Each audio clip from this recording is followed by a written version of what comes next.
Good evening, hello, and welcome everyone to Gamer Sledge. My name is Mark, and I am usually one of your hosts, but I will turn it directly over to our DM, John. Hi, John. And hello, Mark. How are you? Good. How are you? Great day. We've missed a couple weeks, and that's okay. But we're back. Ukraine's back. We're happy to be here, excited to be here. And to catch everybody up, Artur had been elected Hetman. He's now in charge of Orlov's former part of Ukraine, and he's commissioned Orist, Sveta, and Zetich to go out and spread the good word that a Ukrainian is now in charge of at least a part of Ukraine. And so, flag in hand, our heroes are heading out and about to walk into their first village to pass the news on. And with that, I want to say hello to Chris. Good evening, everyone. I'm glad to be back. And to Daniel. Hey, how's it going? And so there you go. Now, let me pull up my map here. We were about to go into the town of, and this is going to take a moment to try to pronounce. Yes, we were. That place. Yeah, so they had just left Dnipro, and we're about to go into Novolexandrivka. Yes, that place. Yes, that. And I don't think I will attempt that again on stream. That actually kind of came out better than I thought it would. But either way, we're happy for everyone to be here. Gentlemen, I'll turn things over to you. The village is on over the next hill. So, out of character, I believe, if I remember correctly, we were supposed to spread the good news, see if they could pledge people to the army, and talk about the fact that we're going to have to do taxes, but at least it's not under a warlord's rule anymore. That's the gist of what I remember of this. Does that sound right to you guys? I don't remember anything about taxes, but Oh yeah, because the warlords mandatorily charge taxes, and we're gonna have to do something similar to fund the government and all that good stuff. But yeah, it makes sense. It won't be at gunpoint, is the point.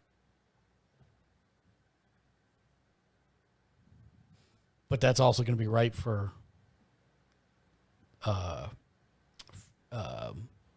what's the word I'm looking for? Not fraud, but Corruption. Corruption, thank you, yes. Yeah. And then there becomes the whole question of if it's not under, forceful taxation, what happens if somebody refuses to pay taxes? But that's a hole that I don't know if we really need to go down. I love how this game has changed from hack and slash to geopolitical sim.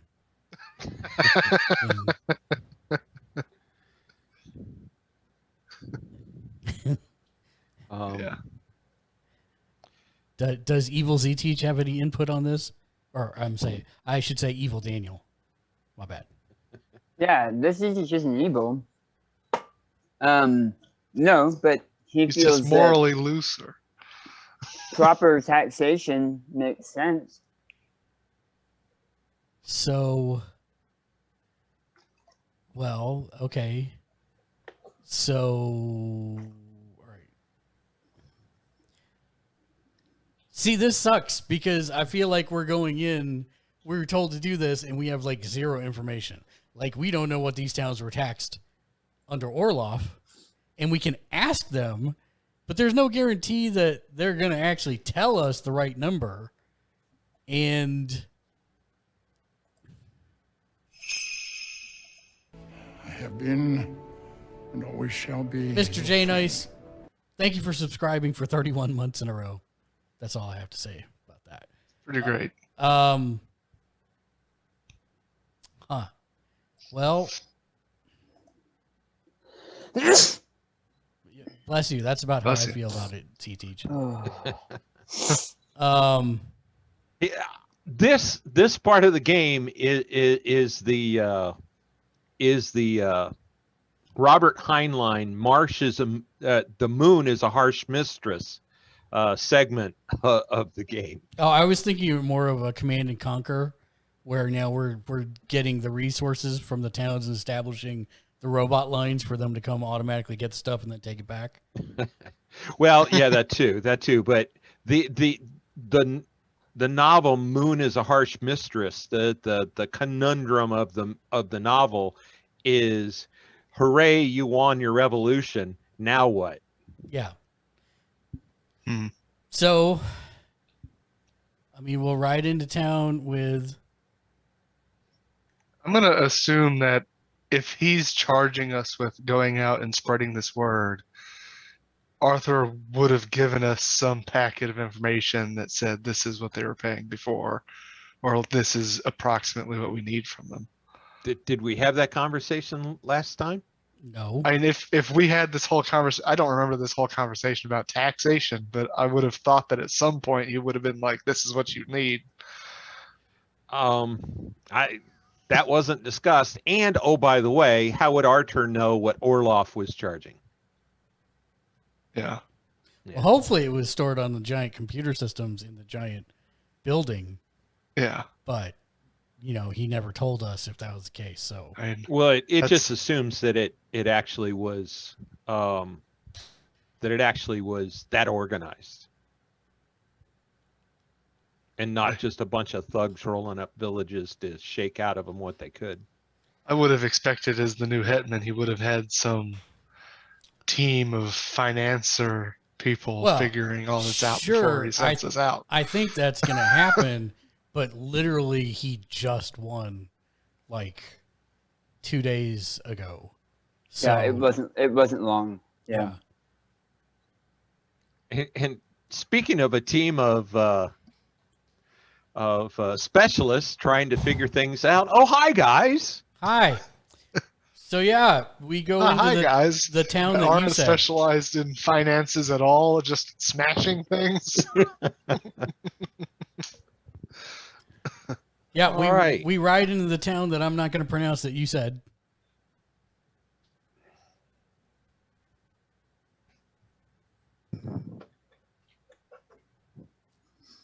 All right. Oh yeah, this place looks loaded. We're going to get so much money out of them. Well, first we'll draft the child in the pink jumper. The first recruit. That's right. You are hereby deputized to be the first tax man of this town. Hey, an 8-year-old collecting taxes. I like it. Let's Pudding from everybody. That's right. Yeah, let's try and find the community house. Are you flying the flag? I think ZTech had it. Yep. Okay, flag is ZT out. Zitich was given it because they thought he was the flag man, but that wasn't the Zitich, and he wasn't the flag man. Right. It was. Yeah. It's 100% Yes. true. Yeah. It was the player's faulty memory, not Orist's. So sorry about that. That's okay. Yeah, the bannerman was Sveta.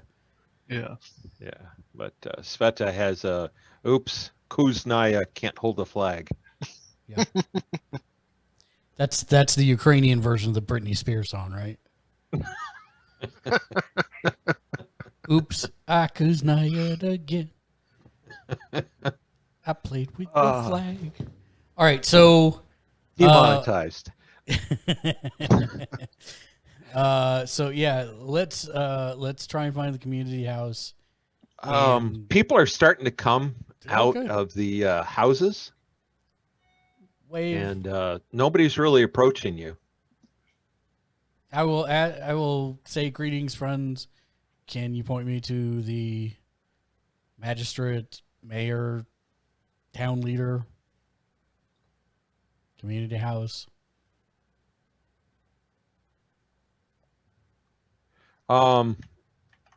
Somebody points down the road and says, Odarka. Oh, Darka. All right. I will say,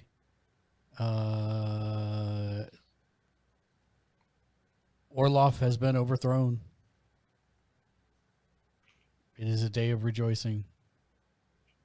People just have these blank stares. They're not sure how to react.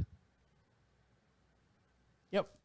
We'll just continue that mantra as we ride down the road and keep asking for where Odarka is every once in a blue moon. Yeah, you ride down the road and people are staring, and you can see they're being really kind of, I don't know, I mean, not being. I'm going to open my character sheet because I have not done so yet this evening. But my question would be, these people don't, I'm looking for an insight roll or something to that effect. These people don't seem like they're going to jump us, right? No. But go ahead and do make a notice or an insight or whatever kind of roll. Yeah, I'm trying to see. I mean, I guess investigation? Sure. Okay. What'd you get? Success. What'd you get? 5. Okay. Yeah. Yeah, no, they just, it just looks like some people that have been through some hard times and they're seeing something different, strange roll through their village, and they're just kind of watching and not sure quite how to react. Well, I'll make sure that I keep smiling through my helmet. And Is it open? yeah, it's open. Smiling through my helmet, and I mean,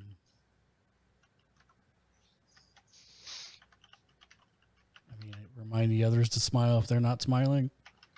That's about it. Okay.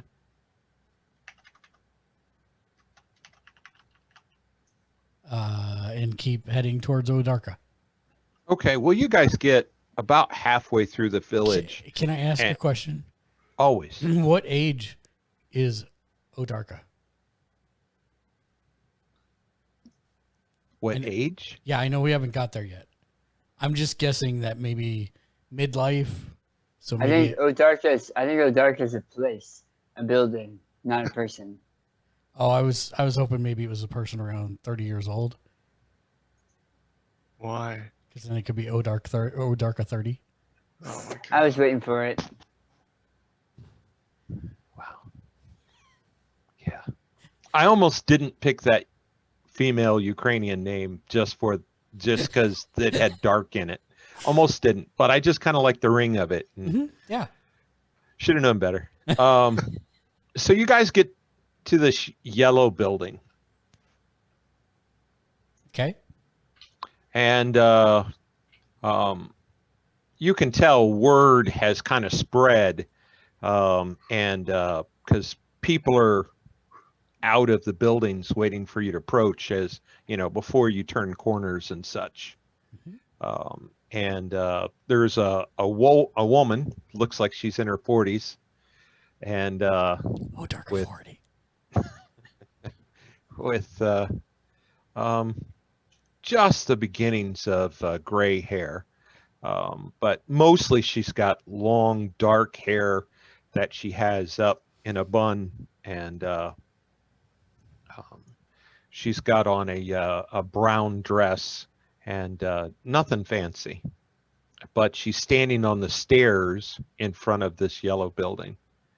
And you can kind of see the way people are kind of gathered that she must be the person just by body language and how people are formed up.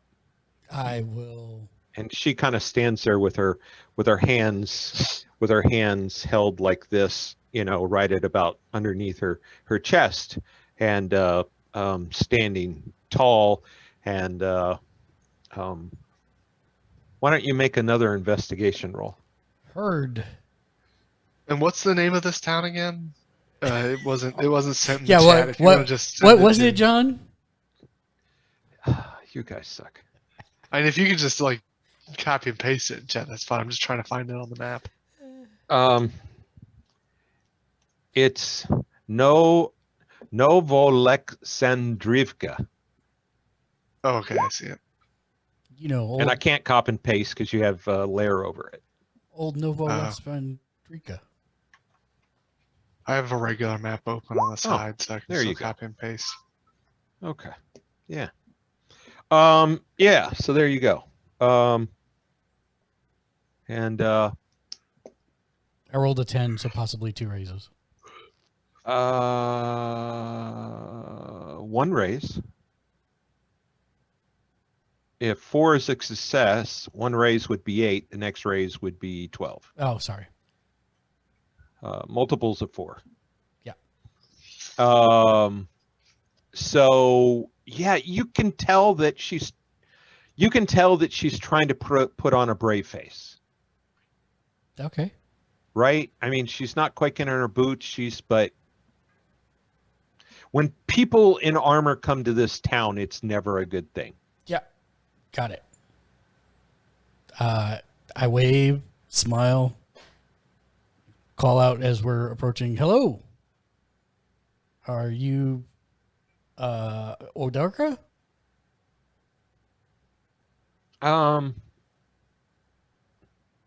She waits till you guys get to the bottom of the stairs, Mhm. and she says, "I am Odarka. I am the mayor. How can I help you?" Well met. We ride from, oh boy, what was the name of the Dnipro. city? Yeah, Dnipro. Dnipro. We ride from Dnipro, where the Hetman has been elected.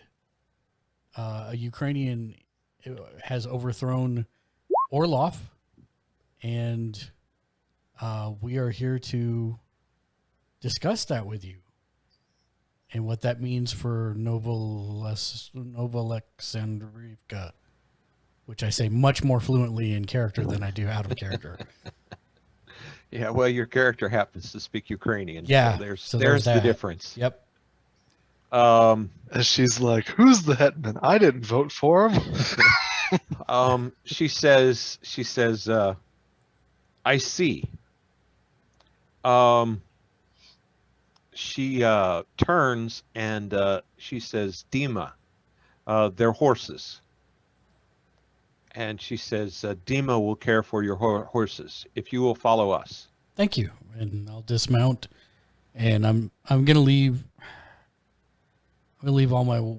I mean, the swords are strapped to my armor, so those stay, but the gun and the pistol that all is in the saddlebags. Okay. Or in the holster. Okay. And that's it. So all that's staying, and yeah. Okay.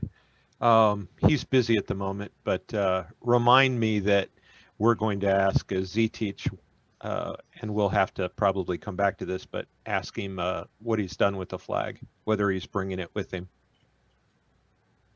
But we'll come back to that. If there is no wind, you must hold it fully erect at all times.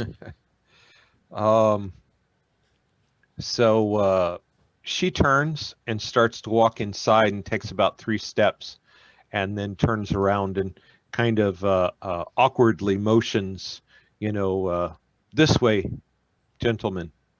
And we'll follow. And she leads in, and it's a modest government building, if you will. Mhm. I mean, there's, it's nothing you're going to see in Dnipro or Kyiv or Donetsk or wherever. But you can see there's a couple offices, and there is off to the left, there's a conference table. Just, there's no room. It's just a conference table, and there's some chairs around it. And she walks over there and takes the center chair, stands behind the center chair on the other side of the table by the wall. And can you hear us, Daniel? Okay. I can, yes. Okay. Are you bringing the flag in? I am. Okay. Yeah, I mean, if there's not a lot of space, if there's a small door or whatever, I'll roll it up. Yeah, you can hold it and easily get it through. Okay. I was a guide on for a little while, so I know how hard it can be for some of those larger flags. It's a pretty large flag, but you can get it. Just as a note, other countries don't have the "oh my God, don't let it touch the ground" that we have. Mhm. Oh, okay. That And is a fairly. Are there any puzzles outside? I told you I'm you had to hold I'm it just- firmly just erect at all times, especially if there's no wind. Yeah. So I imagine you carrying it in that way. I'm through the carrying it door. like this. That's I right. You keep- can't see where you're going, but at least Yeah. it's. Yeah, it's a pretty big flag. It's. I keep bumping into By the Sveta. way, gentlemen. By the way, I want you to know, promise kept. Oh You yeah. could have I a told- hit on all of us. I told you that I was going to fix the text, and I did. Yes. Yes. Oh, And I don't know if you noticed. I that. did notice. good job. So. So yeah. Hmm. I mean, did she motion to the chairs like farthest away from her? No, she didn't motion at all. She Oh, just okay. went and stood behind a chair, and she's waiting for you guys to join. Yeah, I'll sit in the closest chair to her. So you're going to walk around the table and sit next to her? Yeah. Okay. She stiffens a little. Oh, I say, would you prefer me to sit farther away? Wherever you want to sit will be fine. I'm gonna sit next to her. It's all right. I will sit on the opposite side of the table from her. Okay. Okay. It's a squeeze for you to get in the chair. It has arms on it. Okay. And where's Zetich sitting? I can't sit. I have to hold the flag like this. I think you could prop it in the corner or something. I have to hold it erect even when there's no wind. Right. That's true.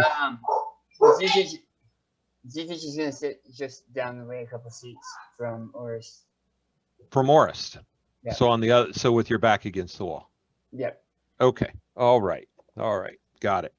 So as you guys are getting to the table, a young guy came out of an office, and he kind of looks at her, and she holds up her hand and motions him away, and he kind of goes back in his office. And she says, "All right, I am listening." Does she sit or she stay standing? Oh yeah, she sits. Oh, okay, great. So I'm completely relaxed. I'm not like sitting super formally or stiff backed or anything like that. I say, my name is Orist. Do you have your helmet on? No, it's I already retracted it. Does it retract fully or just the face? No, it retracts fully. Okay, so from the neck up, your skin. Yeah. Okay, got it. I say, I am Orist. This is Zetich and Sveta, and we have been working with my host and the man elected as Hetman for the last half year or so. And all of the leaders met and elected Artur Hetman.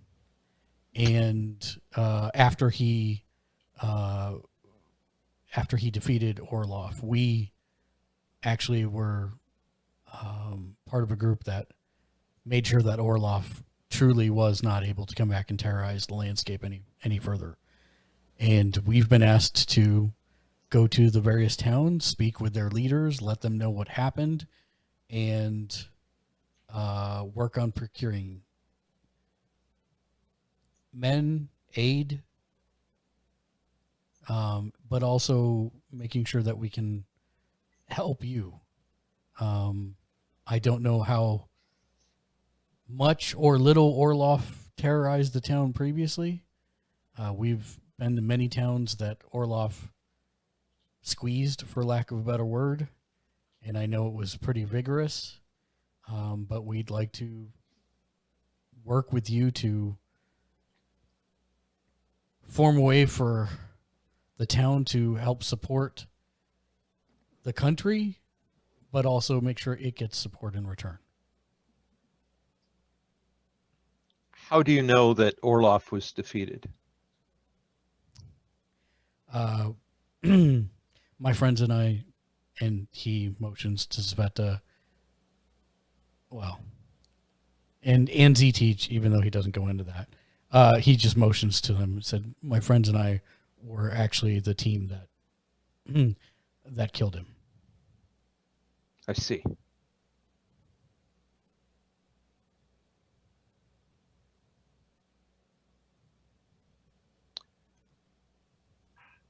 Orloff's men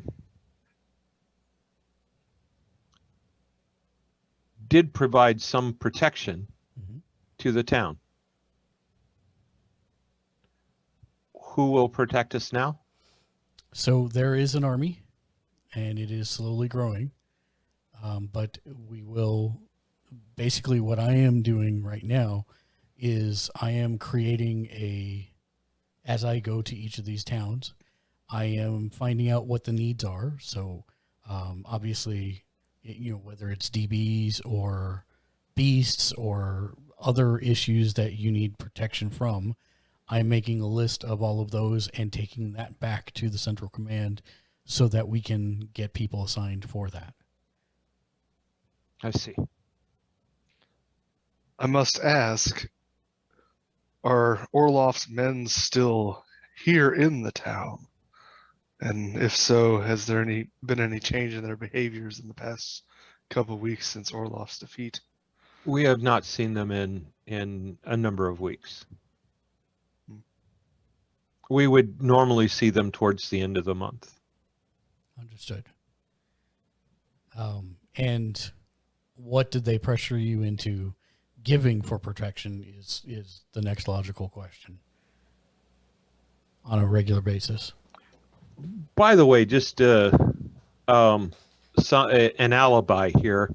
I meant to go watch the end of the last one and forgot. So maybe you guys could remember. I couldn't remember whether or not the Lion guys joined you on this trip. They did not. I think they went back. I seem to think they went back because they had their own stuff to take care of. Yeah, they were going to go to their own village, and I thought I had it in my mind that the village was going to be on the way you were going, but I couldn't remember whether or not we actually discussed that. Well, in that case, I don't remember.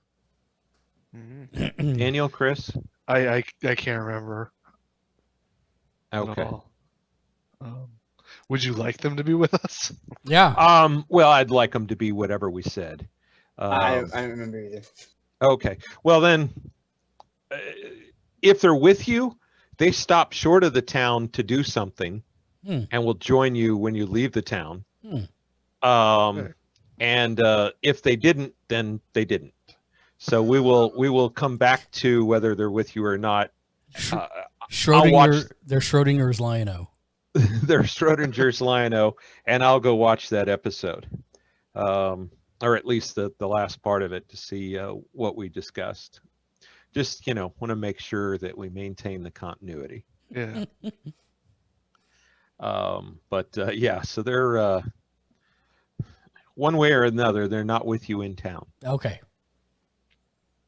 So she says,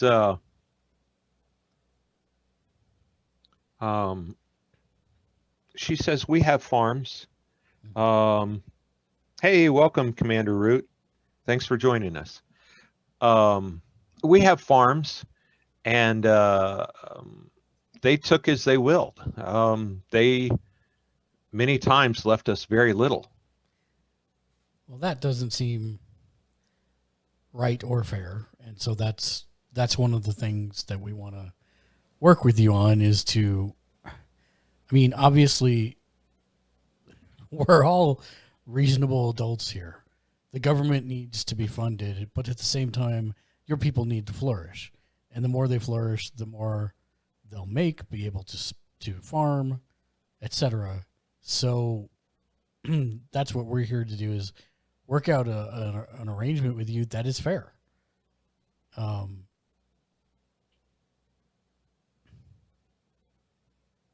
I'll make notes that they basically took all the food, for this town. And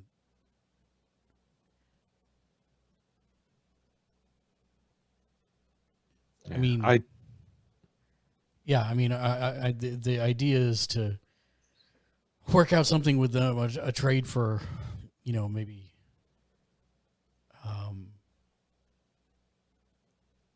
how many people, find out how many people she has in the village, how many might be able to fight that are, single and not married, and see if we can work out a trade for food and that, but again, not leaving them like the warlord did. Right. She says, right now,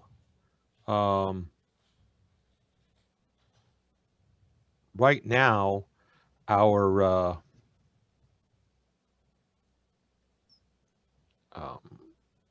and for the most part, I'm trying to match time, with our time, just because I think that just makes it a little easier.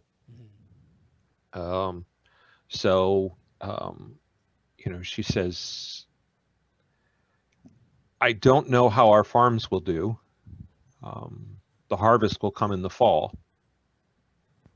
And it is difficult at this point for me to make a promise before I've seen our harvest. Oh, completely understandable. And I don't even think we're necessarily wanting you to do that. However, we will do what we can to support. Here, we are 125 people. And, we don't,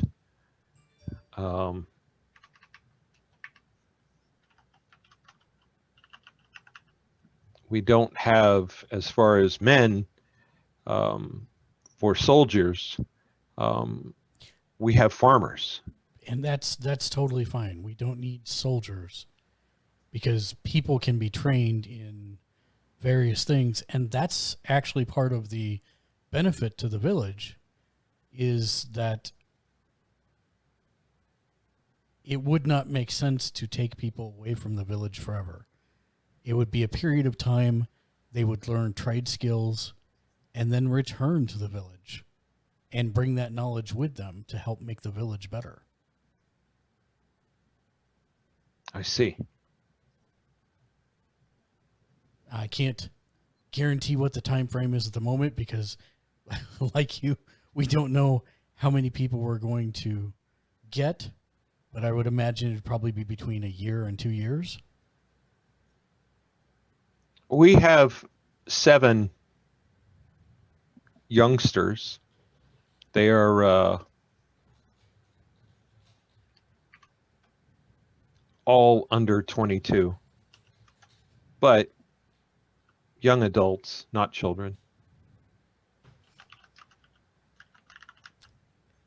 then what I would like to do is get their names, and we are heading south. But we can send. Do you have a courier in the village? We have somebody. Our courier or someone else's? I have no idea how that works, John. Out of character. Like, does the town courier go to other towns and deliver messages and come back? Or, Yes. Yeah. Okay. So then, yeah, your But she asked you a question. Our carrier, our courier, or someone else's? Think about your question. There's her answer. I don't understand.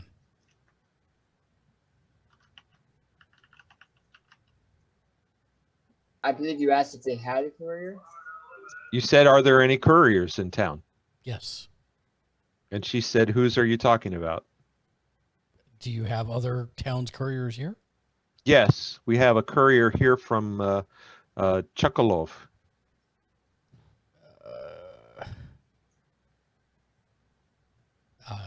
I would say your courier for your town. What was that? Your courier for your town. Ah, okay. I will send for Yanina. And I think what we will have Yanina do is take the names of the 7 youngsters and deliver it to Dnipro, to the Hetman. How is that going to work? It wouldn't be Dnipro, though, would it? Well, I mean, you can assume that if they can get the message to Dnipro, that It can be relayed. Yeah, they could. Yeah. yeah. Okay. I was trying to remember the name of the guy who runs Dnipro. It is Michaela's is Dmitri. Yeah. Greshik. Yeah. And Michaela's Yeah. his assistant. And yeah. So Dmitri would, I'm sure, facilitate that. Yeah. Okay. And this shouldn't be hard for them to get to because this town's only like 7 miles from Dnipro. Yeah. So, Yeah, and I'll take my notes. 125 people. Orloff used to take all the food and leave them with almost nothing. And I will send the note that there's 7 youngsters, all under 22, with the names, and say 1 to 2 years of conscripted service? ?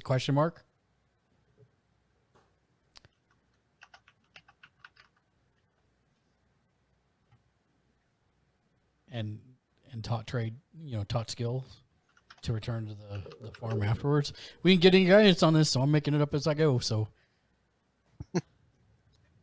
yeah, that's my thought process. And I'll have the courier take that back to Dnipro. There are your names. Nina, Ophelia, Tamila, Alex, Lukian, Vitali, and Vasil.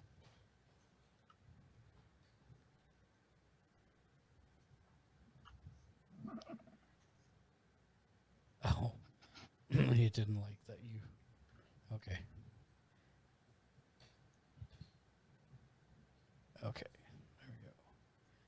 Sent this info by courier.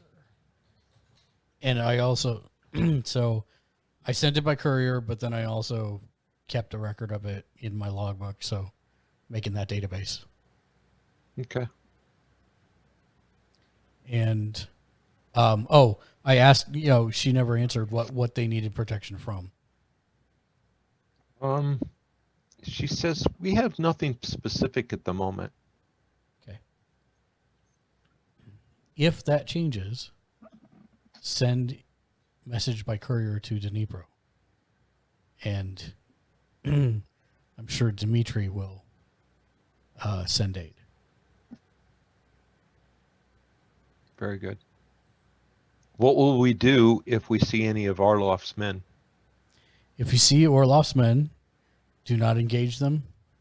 If you're able to send a courier, send a courier. and we will forces will be sent to deal with them. We are actually on our way to deal with some of Orloff's men further to the southwest. I see. And I'll add that information to the packet. Nothing specific for protection. Have not seen Orloff's men. And I'll press her for more of a since the end of last month. Since the end of last month. They normally come at the end of the month, and they didn't come at the end of the last month. Did not come at the end of last month. I was about to meet with the man from Chekolov. Is Chuckalov on our way, or is it off to the side? I don't have the map, and I can't get it open at the moment. It is. It's kind of on your way. I mean, I'm not really sure. I don't know if we discussed a route. Yeah, we were going down the west side of the lake. The west side of the river, the Dnieper River. It could have been. I thought it was a lake. It looks like a giant lake in the middle of the map, but it's actually a river because there's a dam. That thing. Whatever the body of water is, we were going down the west side of it. The west side. And that would, the end of it would take us to Vohon Svaroga. Oh yeah, yeah. Would take us where? To Vohon Svaroga. That's the city that's in Odessa. Oh. Okay, Odessa. Right. Okay. So, if you're looking at a map, Which I'm not. okay. The river, the lake you're talking about runs east-west, so I'm not sure what the west side is. Probably the north side.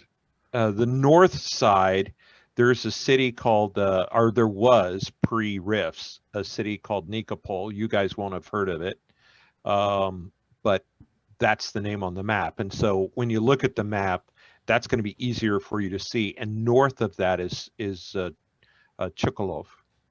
Okay. You see where that is, Chris? Yeah. Okay.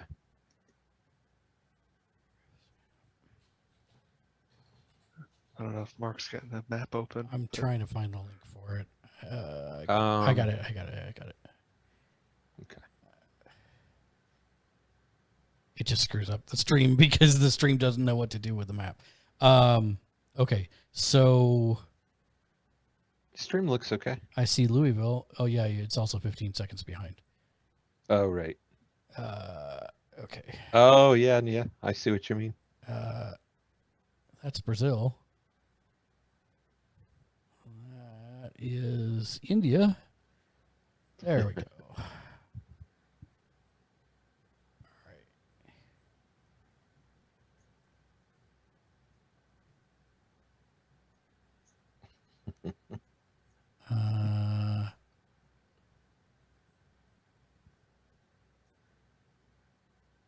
Yeah, I'd try to help you, but what I'm watching you do is 15 seconds behind, as you said. Yeah.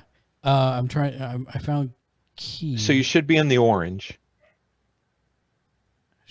Oh, there it is. Okay. Dnipro. Right. So, see, it goes north-south. I don't know what you're talking about. Yeah, it's got a west crook, but we're going to go down the west side of it all the way down until we get to Kakova.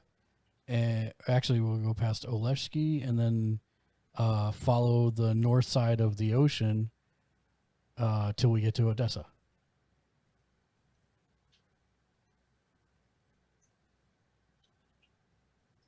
So we go south past Zaporozhye, then west or southwest to Marinets, then Nikopol, then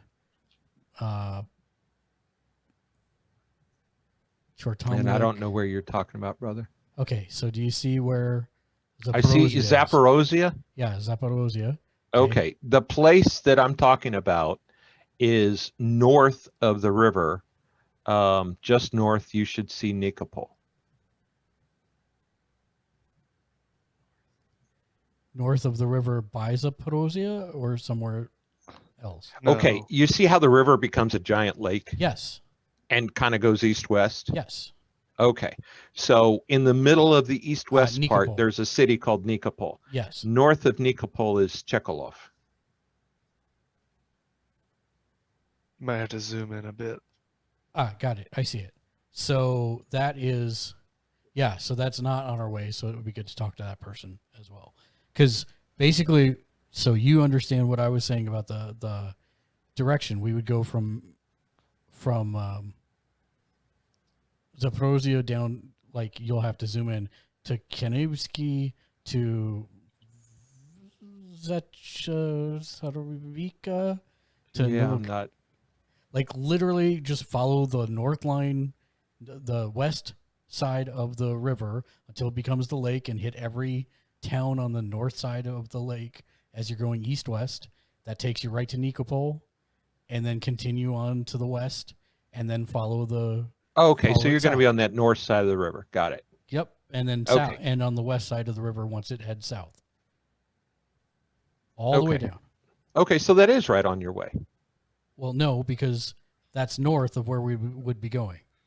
I mean, it's like It's 2 slightly hours north. outside. Right. Yeah. Because we're not going to go to every town 2 hours north. Otherwise, we'll never get to Odessa. And we are trying to get to Odessa. Well, I mean, are you literally going to be 2 inches off the side of the river? Yeah, there's a road that literally goes. Well, there was a road. Just remember that this is a modern day Yeah. map of rifts, not a. This is a yeah, but it's modern what I day got to go map by, of. man. I don't know what you want from me. To follow the road that's closest to the river all the Yeah, way there's down. no roads. Okay. Ignore. We're just ignore the going in roads. that general direction. Yeah, we're going so, in that like, general direction. So I got it. Okay. It's fine. If there's Nikopol might not exist anymore. Maybe Chokolov's the only city in yeah, that if area. Chekhov's so the like- only city, then we'll definitely go to Chekhov.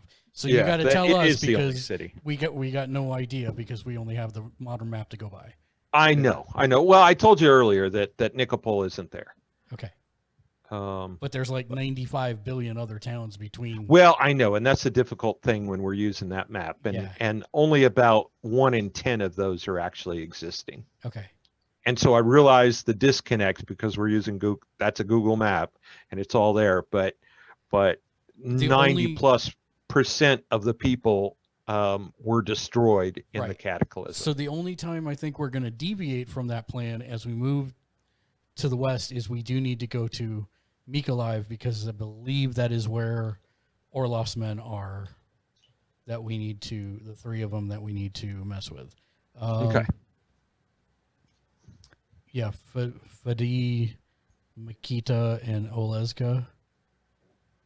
Oh no,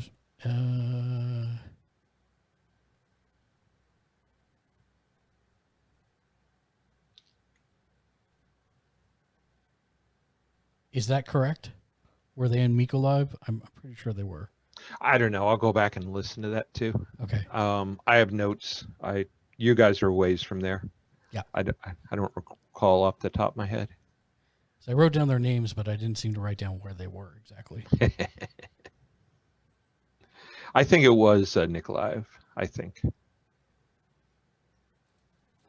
But I'll make sure by next week.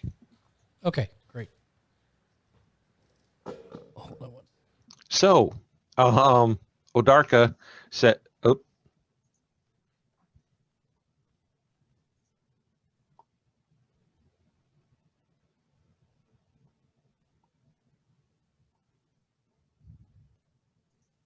right."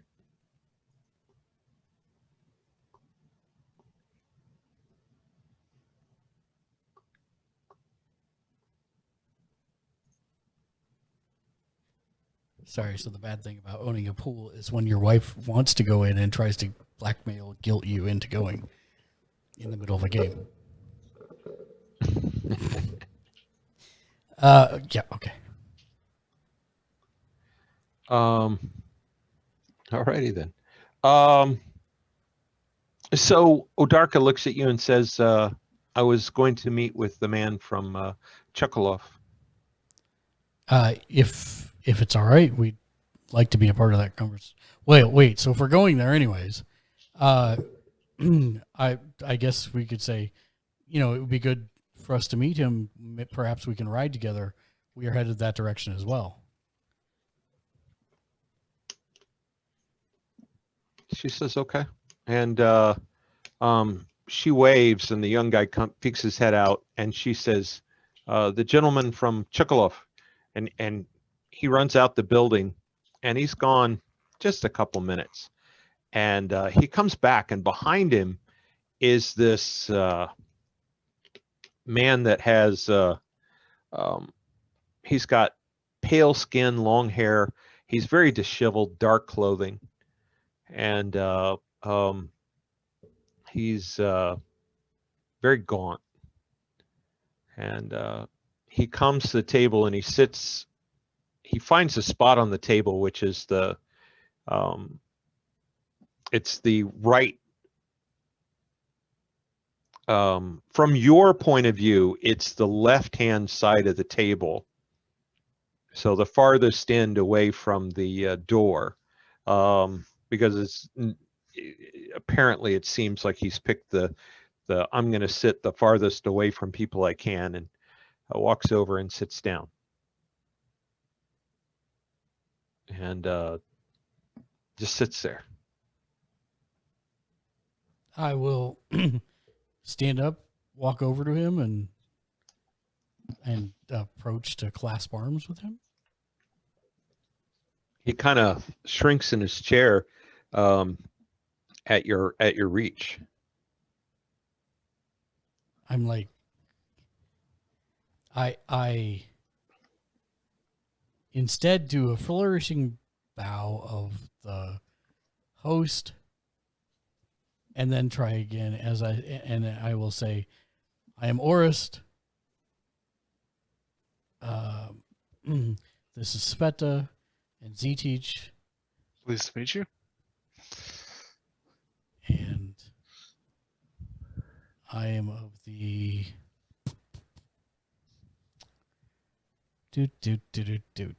I forgot the name of my host.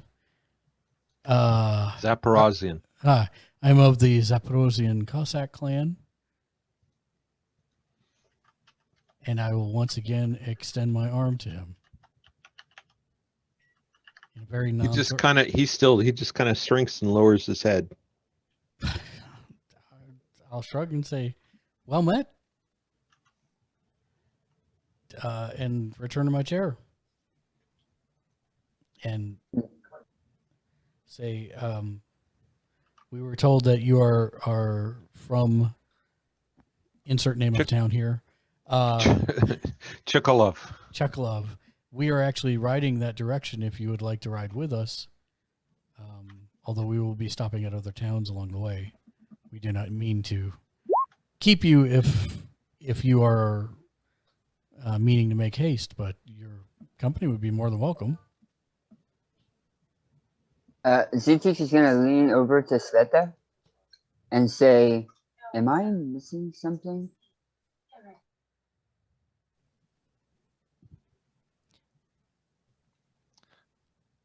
He quietly, under his breath, he says, not going back. Oh, okay. That is Chekalov village currently dealing with Orlov's men? No. Are they in other sorts of danger? It's dark. And story. Our children go missing. That's not good. It's winter. Have the demons spread so far east? I don't know. Well, we have to go that way and we'd like to help. Can you elaborate a little more? I don't want to go back. Okay, you don't have to go back. But we have to go there. So any information you can give us would be helpful. They're lizards that walk like men.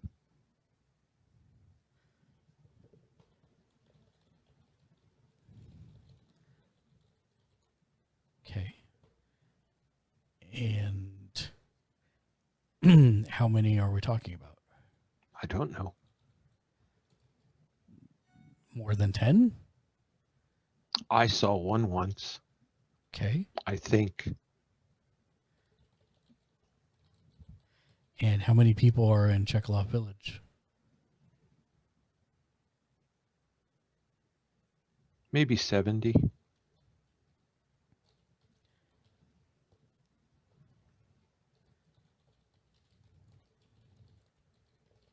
When you say it's dark, do you mean it's dark all the time? Oh, just it feels dark.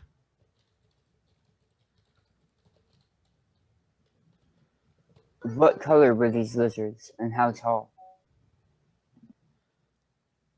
They were light green. I think. I saw one once, I think, through some trees. And how tall? Tall as a man.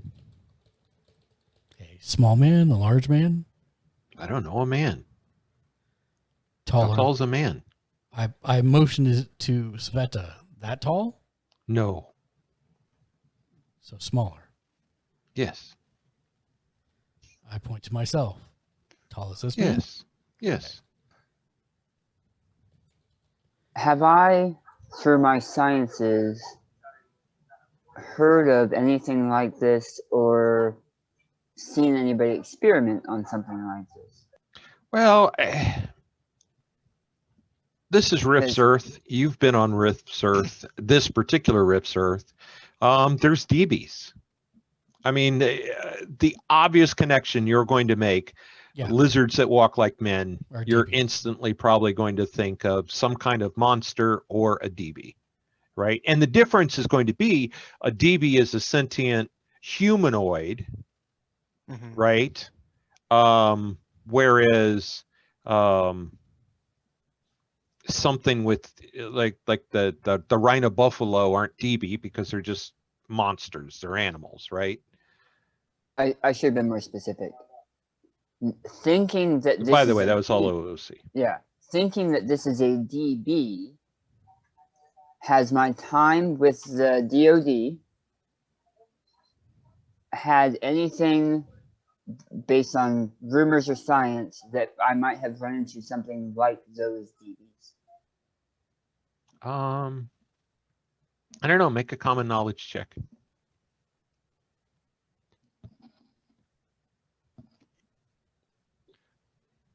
Okay.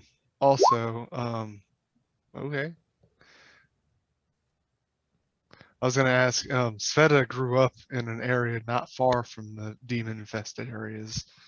I mean, would it sound familiar to her as any type of demon? I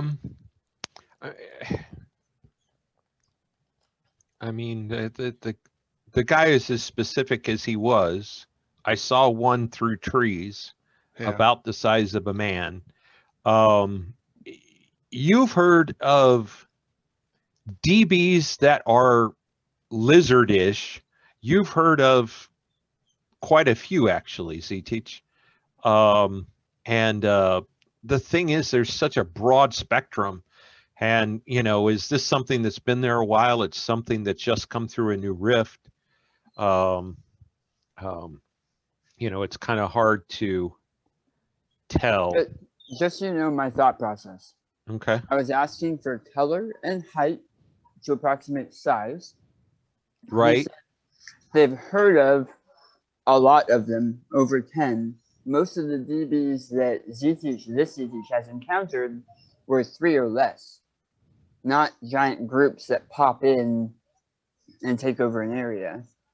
So I was hoping to maybe have heard of a larger grouping of DBs that match that criteria. Not really. I'm still pulling a needle in a haystack because not a specific, you know, not, you know, you're not, oh, these are the blah blah blah.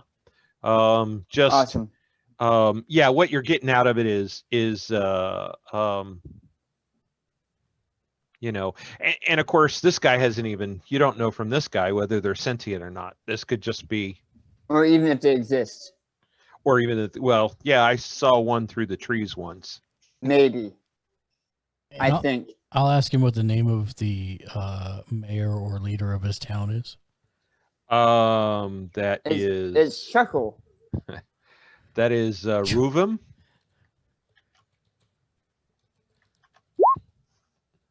Oh, so close.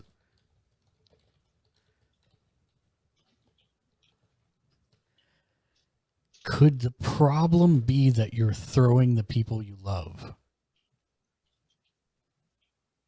Sorry, the name of town is Chuckalove. Oh. Oh, that took me a moment.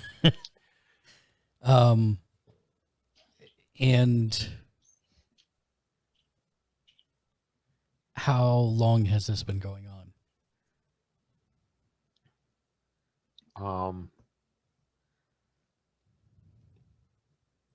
I'm not sure exactly when it started. I mean, I think it started a year ago. It's continually gotten worse. Well, now that's interesting. I have everybody in a gallery view on the right side of my monitor, and Chris and Daniel, for some reason, just changed positions. So I stopped my video and then restarted it, so maybe that was the cause. I don't Yeah. know. oh yeah, that would do it. Yeah, that's it. Anyway, it caught my eye. Do you Sorry. have family in Chuckalove? Not anymore. They're gone. Is there word that you want us to get to anyone when we get there? No.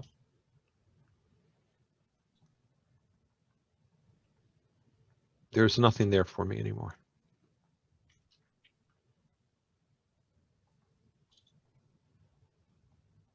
And what will you do now? I don't know. Maybe I'll go to Dnipro. I would actually suggest that. The Hetman will find a place for you. You can focus on work. Put the past behind you.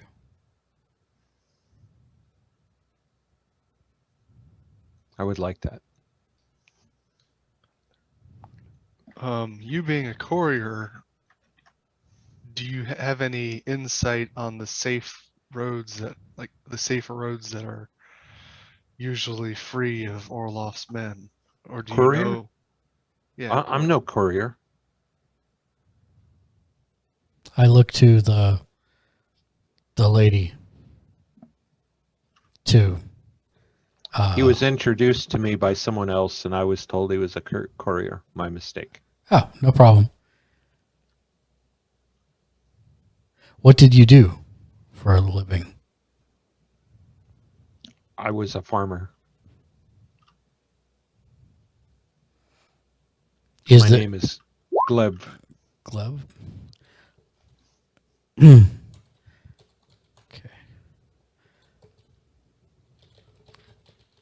Did you encounter any of Orloff's men on your way here? No.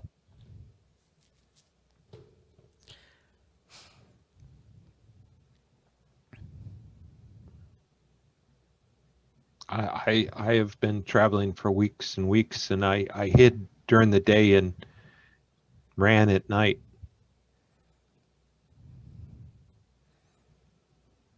And what was the last town you came through? This is the first town I came across. Insight I didn't have a map. check. I just want to Am I see. going to have to now translate all of the names you give us, John? Why? Why? That one sounded familiar. Honestly, I go You to have a a- list of Ukrainian names. You have a farmer named Soil. Soil? Gleb Yes. is soil. Oh, it is? Yeah. Oh, that's a happy accident. That actually is a happy accident. Let me look at that.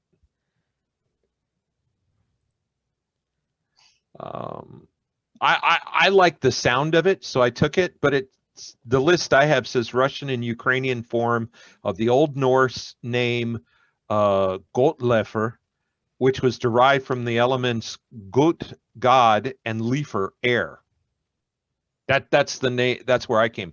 However, I will tell you that I very, very, very often, when I see a list of names, I will find a name that has a meaning that I do want to reflect in that person. And maybe I never should have told you that, but yeah, you will find. That's awesome. I actually do very similar things sometimes with important NPCs. Yeah. So yeah, I'm trying to get a read on this guy if he's telling the truth or full of BS. I see. Did you just roll? I did. I rolled a success. Okay, Keep so an a eye 5 out. and a 5. Keep an eye out for a guy with a Ukrainian name of Backstabber. Yeah. Um, Well, I mean, if you think about it this way, lizards don't like the sun, so they like to be cold. Where do they hide during the day? In the soil. So this guy could be a lizard.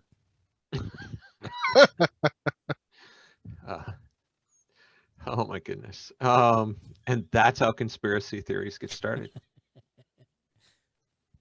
Did you hurt yourself, Mark? Did you strain your arm? No, I'm good. That was so a for small reaching? flex. Yeah.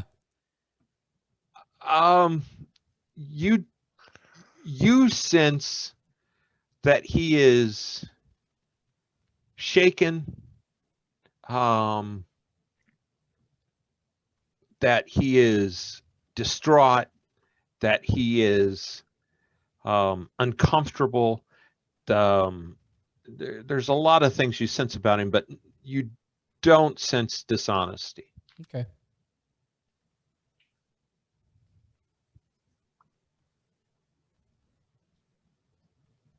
All right, then.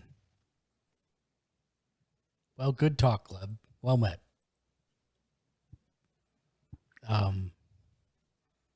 I will tell him if you are thinking about heading to Dnipro, the courier from the village here will be headed that way. You could probably travel with them. He looks at Odarka and she nods yes. He says, thank you.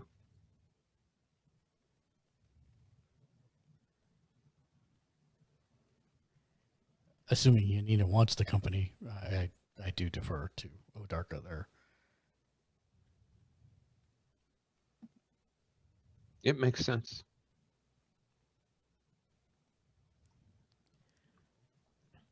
Will you be spending the evening? What time is it? You guys arrived. Well, you left in the morning. It's noonish. Okay, can we make it to the next town? Let me look at the map. I know if you look at the map, there's going to be a next town, but where do I really think there's a next town?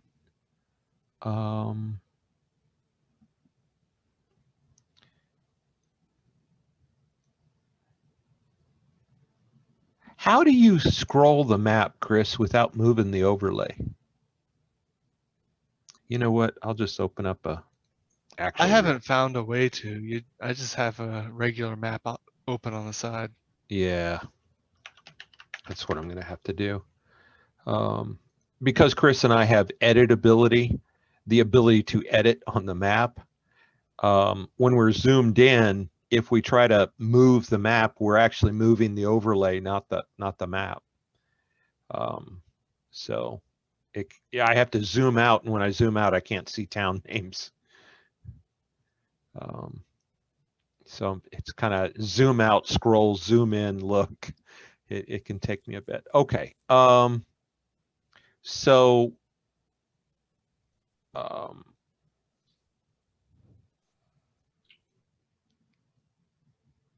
Odarka tells you that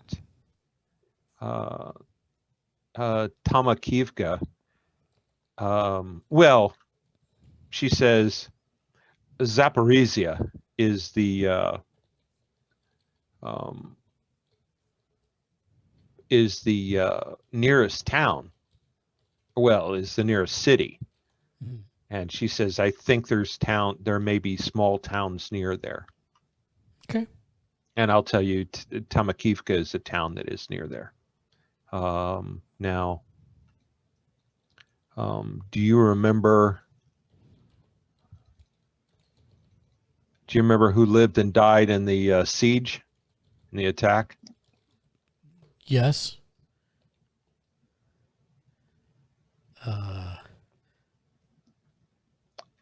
So the leader of Zaporizhia is Igor Gravchenko, and he was one that died.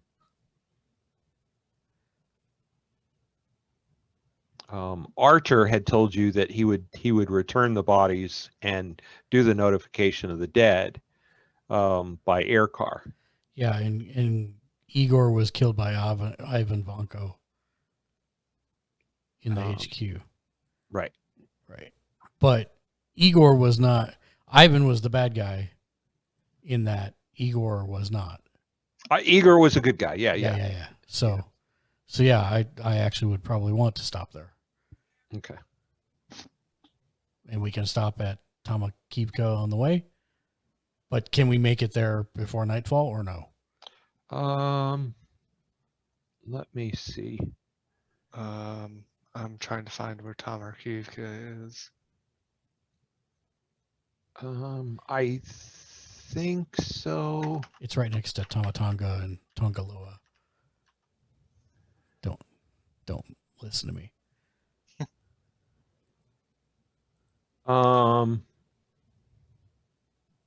Yeah. Unfortunately on Google Maps, I can't check horse. I can check car or walking. So walking, it's a 14-hour trip, and you guys are on a horse. Can you not do bike? I actually can't. Oh. That's weird. Cycling is not available in the Ukraine. Huh.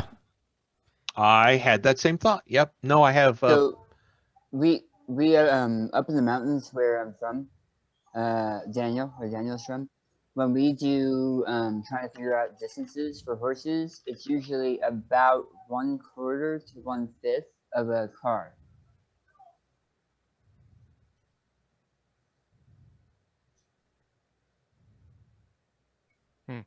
So interestingly, what that would work out to is, at least for this distance, because 1/5 would be times 5, so it's an hour by car, so that'd be 5 hours by horse, which is a third of walking, so 3 times faster than walking. Okay, so we make it there about 5 p.m. 5 p.m. Yeah. Yeah, so let's do that. So you're going to the village or to the city? The village is on the way to the city, correct? Actually, no. Okay, well then we're going to the city. The city is actually west. The village is west of the city, so you would hit the city and then you would go west to the village. Okay, yeah. So we'll do that. Okay. All right. Odarka says, "Have you eaten? Can we feed you before you leave?" Oh, thank you very much for your kindness, but we have plenty of rations and food for our journey, and we would not want to, even though I very much understand the value of hospitality. You have been a most gracious host to us already, and we should get on our way if we'll make Zaporozhye by nightfall. Very well. It was a pleasure to meet you, Odarko, or Darka. Now you got me doing it, John. I know it came out wrong. Odarka. I'm just gonna start calling her Donnie soon. Donnie Odarko. And I will say it was a pleasure to meet you, and hopefully we will meet again. But if not, I know you'll be in capable hands. So she follows you to the door, and as you guys go down the steps, she gives a half bow. I will bow in return. and she sees the flag as well. She saw the flag as she came into town, and she says, glory to Ukraine, glory to the heroes. Glory to Ukraine. Glory to Ukraine. And you can see that the people kind of cheer too. And we will jump on our 3-horse parade and leave town, meeting up with the cat people if they're there, or not if they're not. That's hilarious. I should have let me see. I did I have the town they're from. Let me figure out where that is. And we're now going to Tamakivka? No, we're going to Zaporozhye. Tamakivka's to the west, so we'll hit that on the way out the next day. Did I spell that right? Zaporozhye, the big city south of Dnipro? Oh, I did. Correct.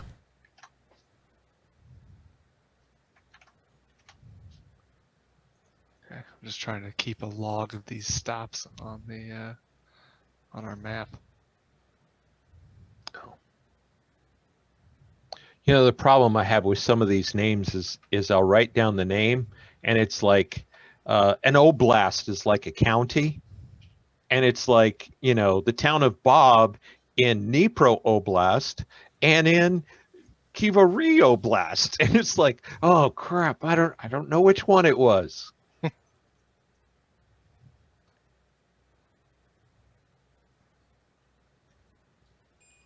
Really? Did I put them way over there?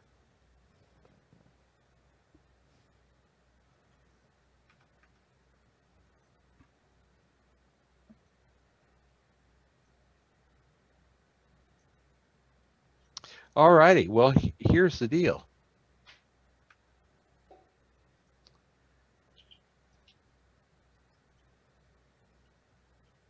Okay, so here's the deal. Yeah, they're from Rozdori, Ukraine. Yeah. And there's actually apparently 2 of them.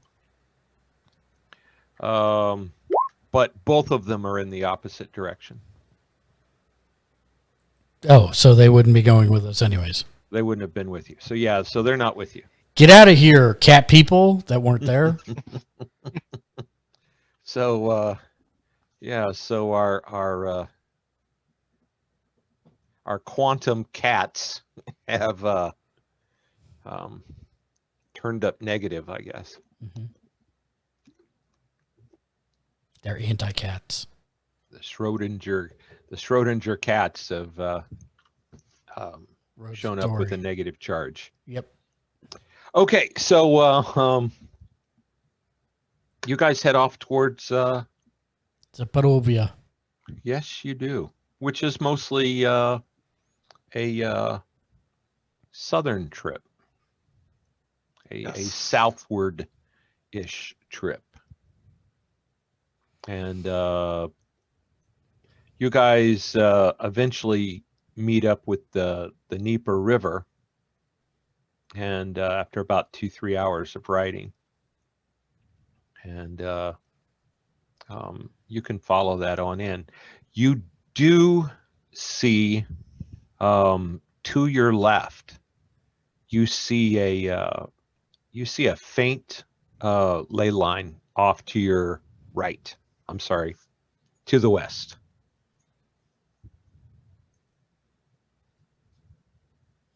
And it's heading in a it seems to be heading in a southwesterly direction.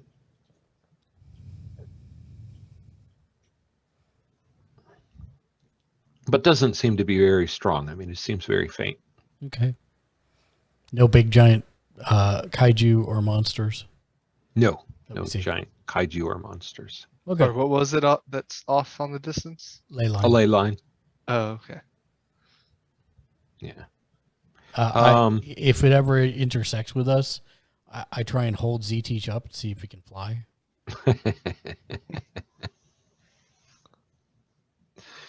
Are you trying to trust me? Because you love me? Yes, that is exactly it. Thank you for picking up on that. I appreciate that. You're going to chuck him like you love him? Right, because that's the name of the town. Oh, right. I got it. I should have been following that one. All right. So,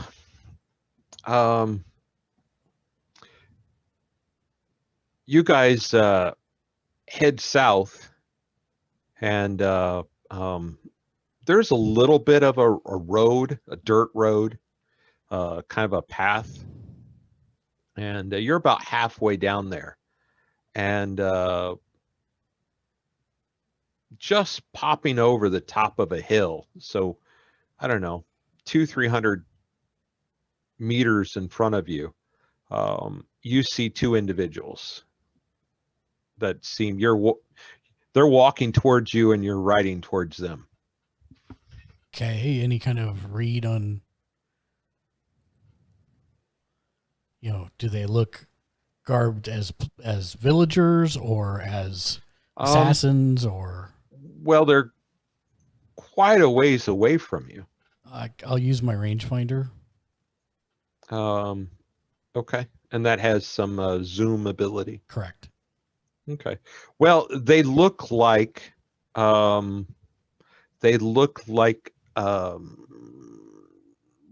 soldiers.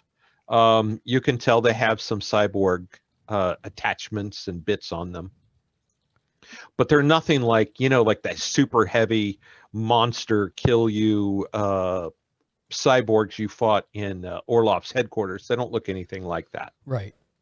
Well, I'll let you can tell they're armed and they're in a military garb, and they are coming towards you. I will relay to Zetich and Sveta that potentially Orloff's men, cyborg parts, look like soldiers. 2 of them armed, heading this direction. I will be on guard.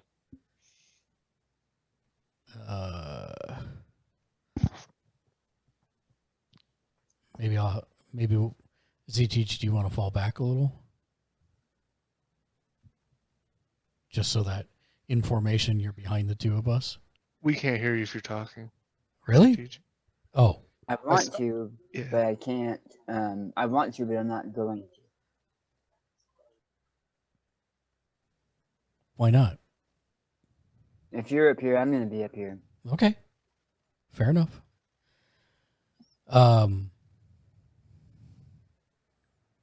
I will And actually. that wasn't meant just at Oris. That was meant at Oris and Sveta. Got it. If both of you are up here, then I'll be up here. Well, I am going to go ahead and ready the rifle. Yeah. And Sveta nods at you in a like a nod of approval. We'll ride until we're in.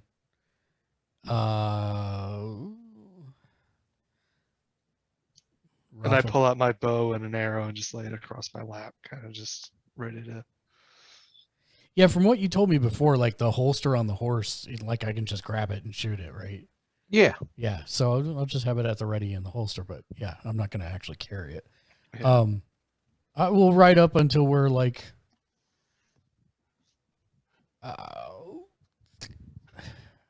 what's good yelling distance? 50 yards? Yeah, probably 50, 25. Yeah, 50 yards. 50 yards. We'll say hello.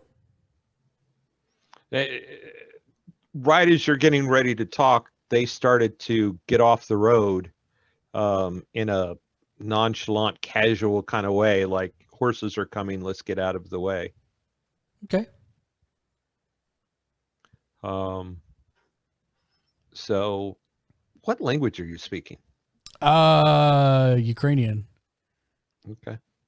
But if they don't respond, then I'll switch to Russian, and if they don't respond to that, I will switch to I'll just go down the list: Polish, English, German.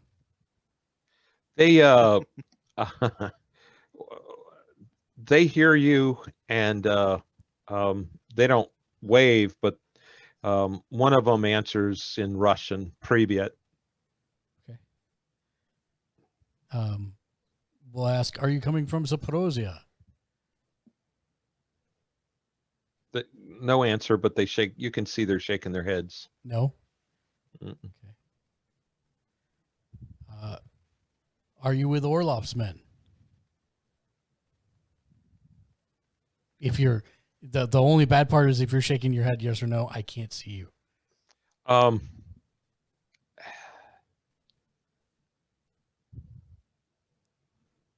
There's a pause. They don't answer for a bit, and about this time, because I assume you're still writing. Oh well, no, we would have slowed to. But I mean, you're still coming towards them. Yeah, but at more like a trot, not like we're not riding hard or anything. I got you, but you're still Yeah. moving forward. Yeah, Okay. yeah. So about this time, you're near them. You're like 5 feet from them, and he answers in Russian. Mm. Oh, by the way, all of Orlov's men talked Russian, right? Mhm. Yeah. I mean, the whole power dynamic was the warlords are Russians, and Ukrainians are second-place citizens. Right. And so he says, we were. I don't know if there are Orlov's men anymore. Are there? Pockets of them, and you don't have to worry. We're not here to pick a fight with anyone. But the Hetman, the new leader of Orlov's territory, is attempting to unify Ukraine, and he has a place for you in his armies if you want food, shelter, and are willing to work for them. By honorable means. Do you speak We Russian? get paid? I'm asking out of character. Do you speak Russian, Sveta? I don't know. If you don't, I would echo what she said after she said it in Russian, because that was a good point. John, this isn't like the other game we play where we all have languages by default. Would I have It had is to not. pick up Russian? Or is that something that people would know because it's just so similar to Ukrainian? It is similar. So this is actually a really good question. Does she get the languages of the people that worship her? Most deities do. Well, I don't know that she's being worshipped by any Russians, so If Mark and I, behind the scenes, have been doing everything we've been doing, yeah, there's plenty of people that worship her. Yeah. but are they Russian or are they Ukrainians? Oh, that's the question. That is the question. What are we gonna do about that? So I'm the only one idiotic enough to spend points on languages. I see. That's great. Huh.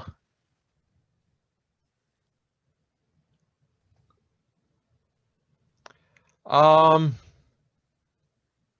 actually looking at character sheets now, and yeah, nobody else took languages. Sveta doesn't actually even know Ukrainian. She's just been mumbling just to herself this whole time. In some Well, you should know your native unintelligible language. She says rocks, iron. Yeah, you should know your native language. So I feel that this Z-Teach was raised in Russia before coming over to the Ukraine. Well, So he yeah, probably knows that's those. I was getting to that myself. Is that you this Z-Teach would actually be more likely to know Russian than he would to know Ukrainian. With a However, smart with your Z background, 12, you probably yeah. grew up with the Ukrainian. So here's what I'm going to do. Everybody speaks. If you've not taken a language, you speak Russian and Ukrainian. Okay. Okay. But if you want to speak anything else, you have to spend points on that. Yes, Mark. Since I actually spent points on Russian and Ukrainian, can I learn more languages? Well, you didn't. You took one for free, right? I guess.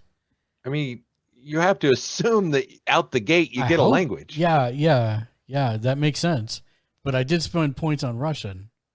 Right. Yeah. You can add one more to the list. Okay, I'll figure out what that is. I'll let you know. Okay. Fair enough.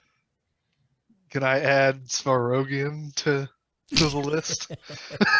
Is that actually he has his own divine language? It's mostly consists of rumble, rumble, iron, rumble, rumble. Yeah, I'm just gonna say that. Yeah, it's like their own language from the people who lived in that city and stuff. Okay, sure. A regional dialect. A deific language, sure. Yeah, and what skill level do we know these in, or do we even need to track them? It's a D4 unless you bought something higher. Yeah. Okay. So he asks, "Is there pay?" Well, yeah, and I say, I repeat what Sveta's. Well, she said it in Russian, so I don't need to repeat it. And when he asks if there's pay, I say there is. Where do we go? Go to report to standby.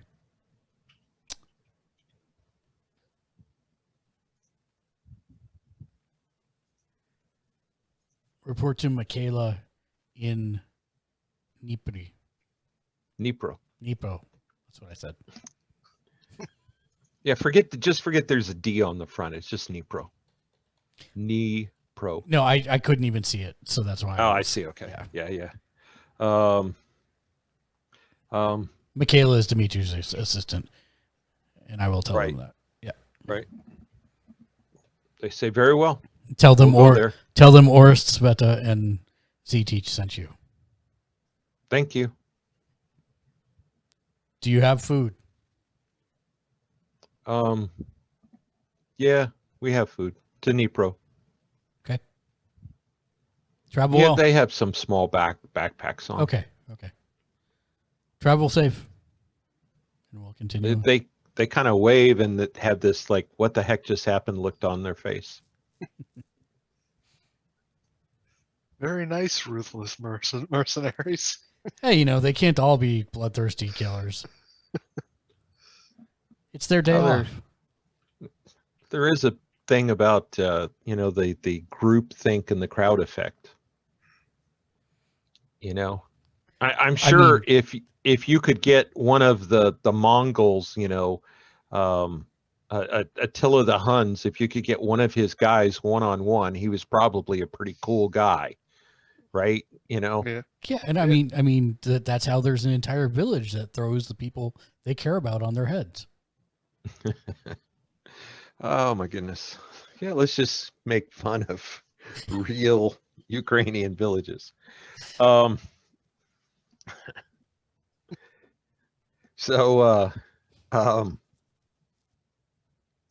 Yeah, so you guys continue on towards Zaporozhye. Okay, so 5-ish, you guys arrive. There's a bridge. And how does Zaporozhye look? Because it currently is like a fairly big city.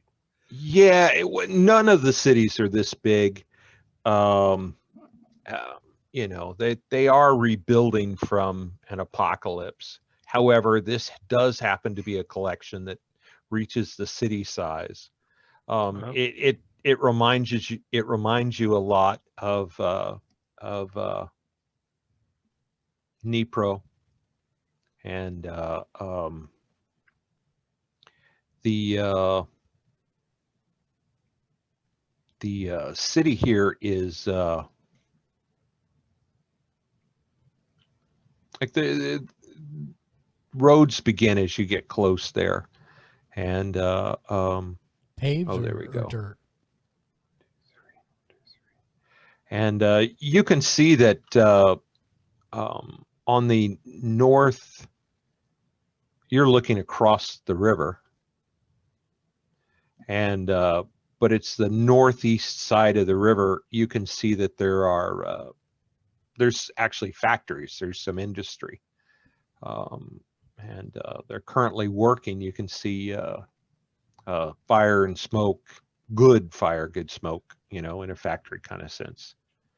So they're actually doing something, making something. And are there guards on this side of the gate, or? Yeah, as you get up towards the bridge, there is a wood and rock wall, and you're stopped as you get close. Was this a city that had one of its members in Dnipro for the election? Yeah, Igor, he got killed by Ivan right. Vanko. Right. Okay. That Yeah, guy. and that's exactly what I was going to say. I will say we are here on behalf of the Hetman. We fought with Igor Grabchenko when he was killed by Ivan Vanko in Dnipro. We've been sent to speak with the city council or mayor.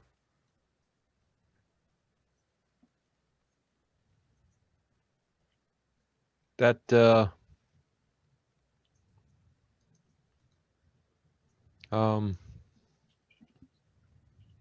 our leader, he says, what does he say? He says, Above my pay grade, yo. he says, Karina, will meet with you. Okay. Then we'll ask for directions. Or are they going to escort us, or what? I'm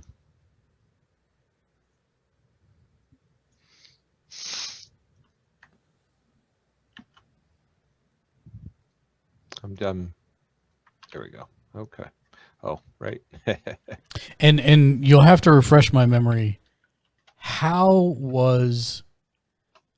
Did Igor die like punk style? Or was he actually fighting and was killed by Ivan? I seem to think that it was like a really cowardly thing. I thought he was assassinated. Right. Yeah. Pretty much. Yeah, that's what I thought. Okay. I just wanted to make sure I remembered that correctly. Yeah, he didn't have a chance to be brave or anything. Yeah, it was just kind of a boom, you're dead. Yeah. Okay. That's what I thought. So, Karina Galina.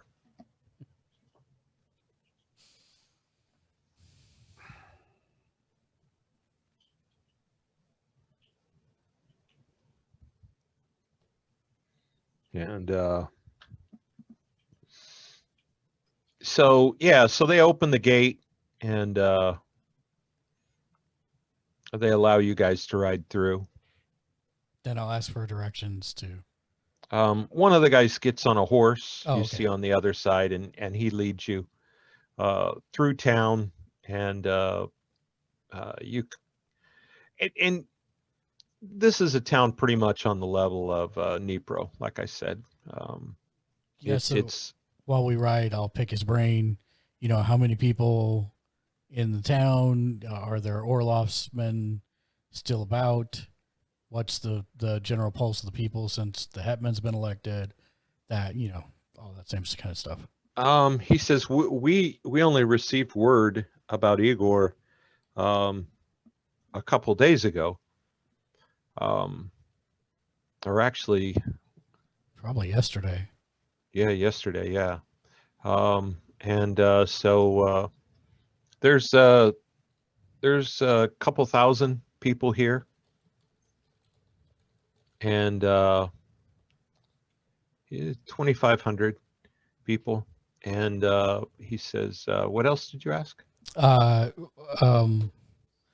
What's the general feel of the populace now that they know about Igor and the Hetman and all that?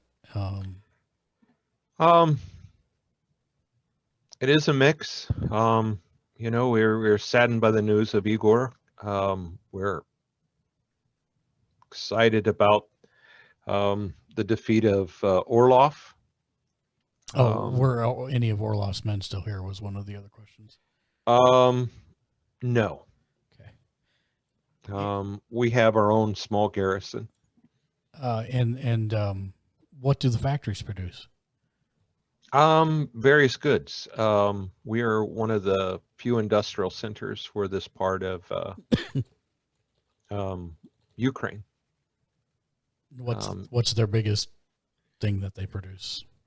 Biggest thing that they produce. Like the most popular thing they produce, the thing they sell the most of. I don't know. I'm just a soldier. They Oh. make things. We make many things. We get steel from Donetsk and from other regions, and we make everything from farm equipment to. I know there's some military equipment we made for Orlov. Um, um, I don't think that was a big part of our manufacturing, though. But I do think there was some. Farm equipment. I'm not real sure. I know small things people use in their houses. There's a variety of things, but certainly we are a very much an industrial center. And Karina, is she the mayor? She was the deputy mayor. Deputy mayor. And I assume I keep having to scroll back up. I assume that Igor was the mayor. He was, yes. Okay. And I don't know how these things work. He was our mayor for a very long time. I don't know if she will just become the mayor or if we will have an election, or I don't know. That's above the soldiers. I think everyone's trying to figure out what comes next at this point. And we're here. And he gestures, and ahead of you is a what looks to be if you're familiar with the architectural style, it's a brutalist building. It's rectangular shape. It's looks like something that, for whatever reason, has survived the. It looks pre-Rift's Earth. Okay. So there's no ornamentation. It's just kind of like a big concrete square rectangle.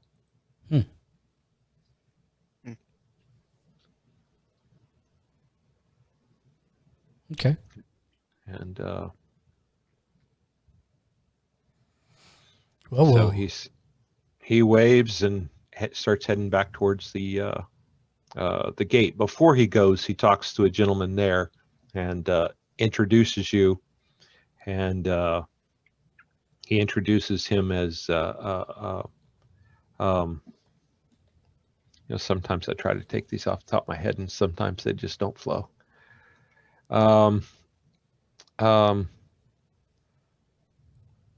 Introduces him as Hiyori. welcome to the stream, Zionich.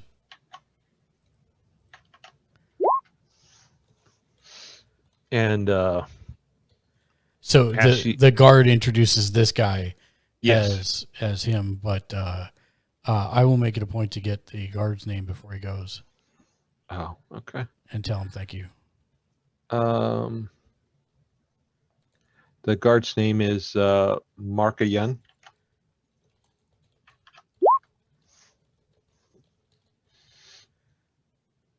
Markian, thank you for your help.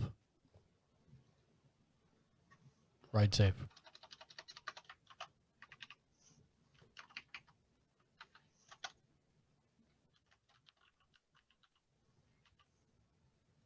Freedom for Ukraine. Freedom for Ukraine.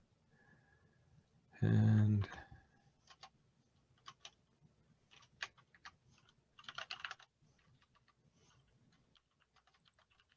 all right, so Hiyori says this way. And he motions to another guy and says, your horses. And I'll dismount and again leave the gun in the holster. Okay. And I guess in we go. Okay. So he takes you in, and the inside is very matter of fact, not a whole lot of decoration.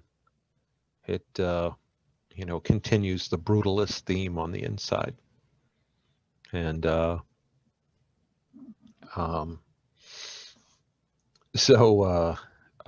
but he takes you up a set of stairs, and they're down to an office. And he knocks once, and you hear a woman's voice say yes. And he walks inside. You can hear this conversation, something you're not sure, and he comes back out and he says, Karina will see you. Very good. Thank you, Hiyori. And so he returns back to the front of the building, and it's a plain office with a no-nonsense wood desk. The entire office seems kind of neat, orderly. And there's a woman there in a kind of a pantsuit kind of thing. Pants, not a skirt, a jacket, and a button-up white shirt. The suit is brown. I will once again. She has blondish red. It's mostly blonde, but just hints of red hair, and in a bun behind her. I will once again try and clasp arms with someone. Her. We'll see if it works. As you walk forward, holding your arm out, she tries to take your hand. Ah, that'll work. Shake her hand. Okay. Well met. And then I turn to Sveta. Yes. And I whisper, "It's your turn." And I put out my hand and she shakes your hand, and she motions. There's 2 chairs in front of her desk. Thank you. there's only 2 chairs? Only 2 chairs. Well, I guess I'll motion for Z-Teach to sit, and I'll take the flag and find a corner for it, and I'll just stand behind. Okay. You're one of the main speakers. I'd say you probably need a chair. Oh no, it's Sveta's turn. I just told her. Oh, come on. You know Sveta's not good at speaking. It'll be great.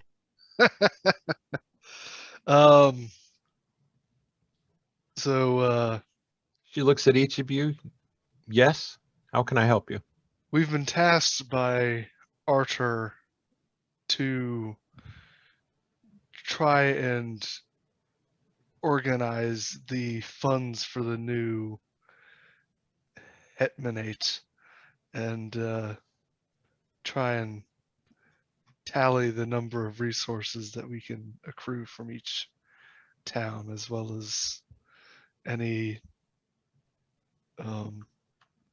numbers of young men that we can conscript towards a standing army for the freedom of Ukraine And women. and women.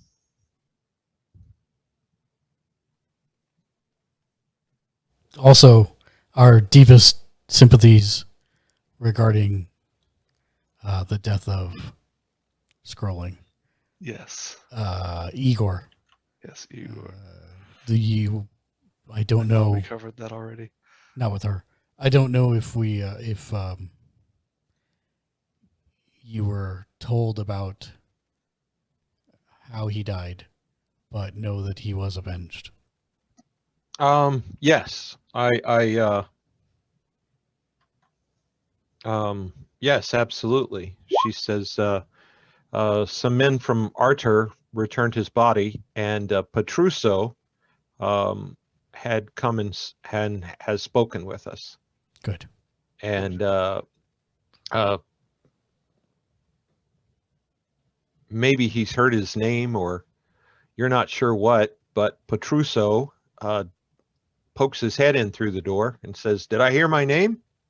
You recognize him instantly. He was one of the 12 that got the Utani armor and was involved in the assault on the headquarters of Orloff. Petruso. And I will stand and clasp arms You are with him. standing.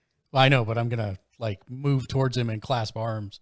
And he clasps arms. He seems to know what that's all about. Finally, throw him into a hug. It is good to see you, my friend. And you. I did not expect to see any of the 12 this far. From Arthur wanted to send representation to with the bodies, and he honored me with this mission. Are we? I actually point to the three of us. Are we redundant at this point? Then, or do you have it handled? I don't know how long we have had this conversation, I believe. Good, very good. We are not here to retread old waters, but Arthur tasked us just 2 days ago. You made good time, my friend. We came here immediately after your meeting with him. Yeah, so we are just now getting this far. We've had a good meeting with a couple towns on the way, and we'll be we will be stopping at more on the way to as we head to Michaela. Okay. Anything for me to take back to Arthur? Have you run into any of Orloff's men? Actually, we just did. We did a not couple long ago. Yeah, far from the city. We've directed them towards Dnipro. they were looking for work. Really? How many? 2. Ah, okay. But they did have augmentation. I see. Were they armed? They were. Yeah. Okay. But they did not. They knew of Orloff's demise and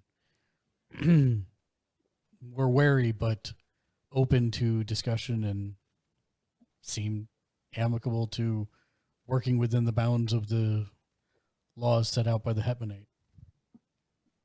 That's encouraging. It is. If only we can continue to be so lucky. I don't know if all his former men will react this way, but I will hope. I will as well. Indeed. Karina was about to, I think she had some people making dinner. I do not wish to invite ourselves to your meal. Karina says, please, by all means. We would be honored, and I apologize for retreading that. Look at that. You were saved, Sveta. It was your turn to pitch. I apologize that we may have been retreading information you've already gone over. I don't think, everything is new right now. We are still trying to find our way. So I think it's okay. I plan to return back to Arthur tomorrow. We appreciate your support, Karina, in these hard times. Well, yes. So she says, shall we? And she leads downstairs to an area on the backside of the building, and there's kind of like a cafeteria. A dining hall, kind of. There's no cafeteria part, but they come out, and it's typical Ukrainian food, rustic kind of food. You've got a soup and some breads and some cheeses and sallow and some meat. As long as it's not clumps, it's great. Sallow is chunks of pork fat. So. Oh yeah, I know. It's great. It's not a clump of something. Not a clump of dirt. Yeah. Yep, not a clump of dirt.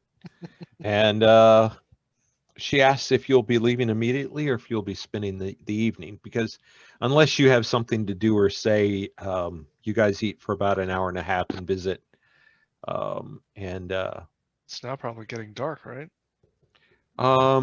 It's about 7.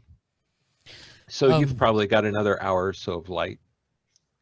We will head to Tamakivka tomorrow morning. Do you know anything of them?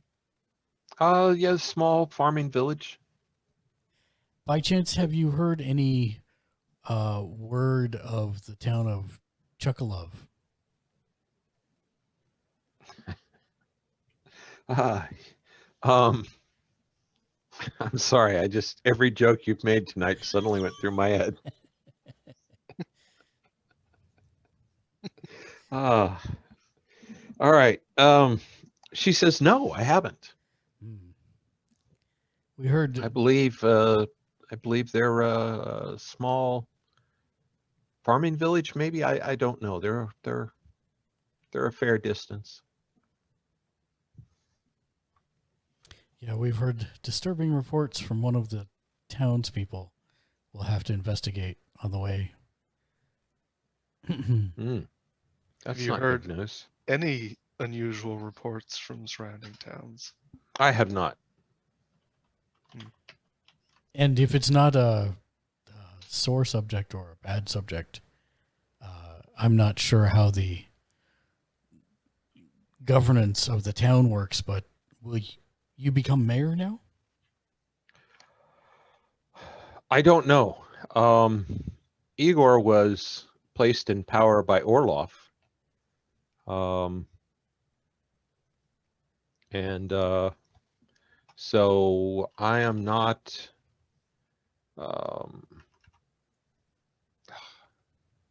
I'm not sure.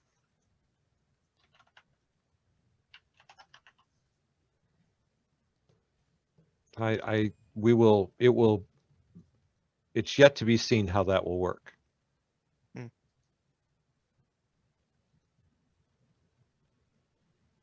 And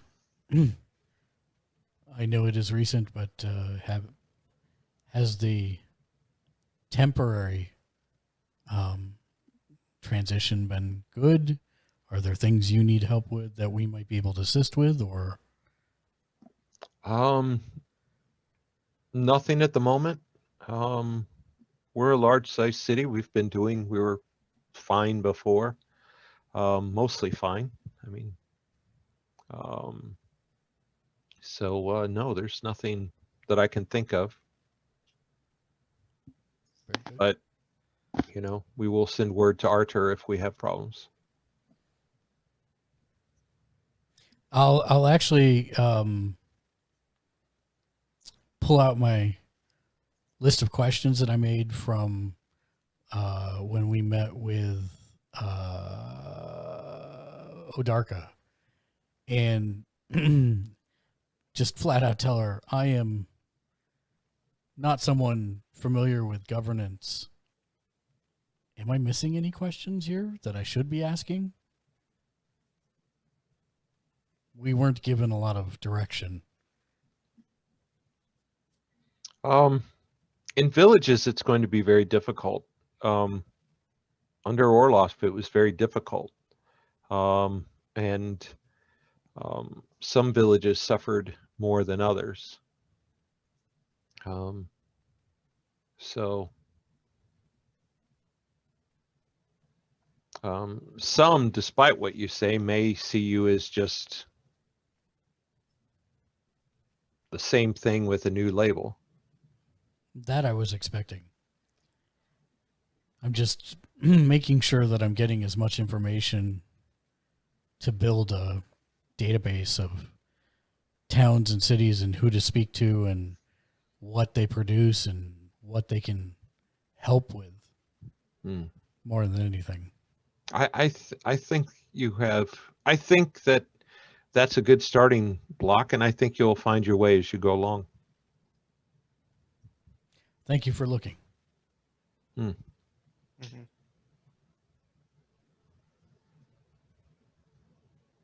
So you guys spend the night here and head towards Tomakivka in the morning? Yeah, but before we turn in for the night, I make sure that the three of us talk. So I say to Zetich, so did that count as her pitch?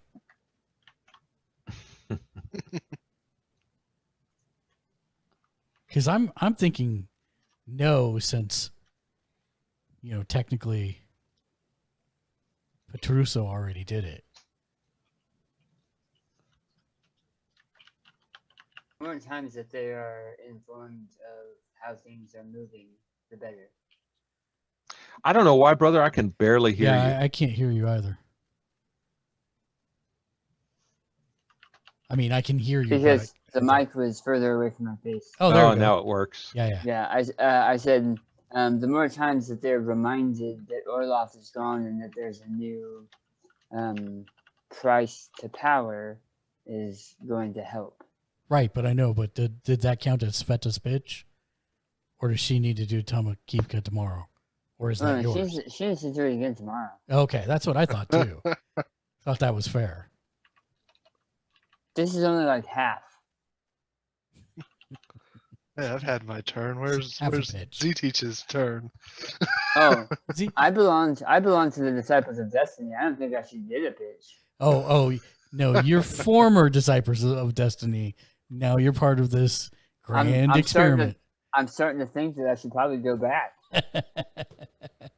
and then I put a handcuff on him. Pinky.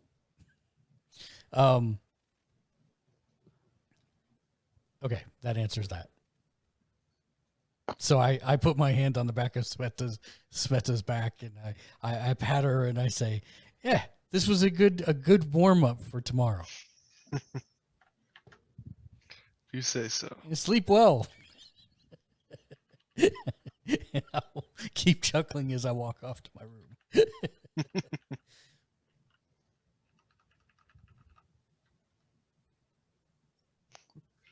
Meanwhile, she's just like, we're going to Vohon's Svaroga. We're going to... And from down around the corner, you hear, "It'll be good practice for when you have to address all your disciples."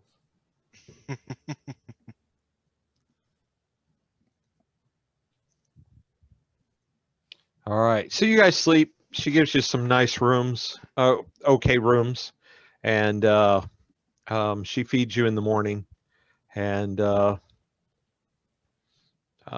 you have just pleasant conversation. And unless there's something specific, you're heading west towards Tomakivka. Yep. All right. So you leave probably 8:30 in the morning. You arrive at Tomakivka 9:30.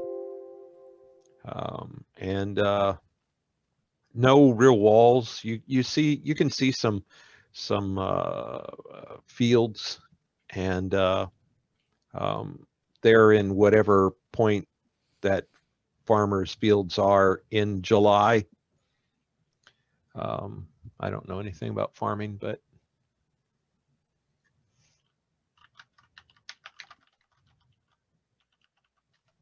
I don't know what you do in July on a farm. Here we go. March, April, May. I mean, I would think July might be for planting for the fall crop. Possibly. Haymaking and silage collection carries on with the baling a key component. A square bale is round bales. Potatoes are in the irrigation process. July tends to be the start of the combine season for cereal crops like barley and maize, so combine harvesters will be a common sight in the fields and on country roads. While spring is certainly over by this point, wild lilies and carpentaria blossoms can be expected. So there you go. That's been our farm moment. Hey, Gamer's Ledge is just not about games. It's also an education. That's right. And the So nice part, this segment has been brought to you by 4-H of America. and the nice part, of Ukraine, actually. Of Ukraine, yeah. The nice part is that if we find enough of these farming villages, if we don't have anywhere to spend for the night, we can always sleep in hay bales. That's true. That's true. Oh, by the way, hello to another TV viewer, MS Linty, Rogue One, and Violet's TV. Welcome to the channel. So, Welcome. yeah. So you arrive. It's very much a farming village. Reminds you of some of the villages you saw earlier in our campaign. And there's a gentleman greets you as you approach the village. And he waves at you and says hello in Ukrainian. Hello, I say back. My name is Sveta. These are my colleagues, Orist and Zteach. We come as what would be the proper term? Messengers. Emissaries.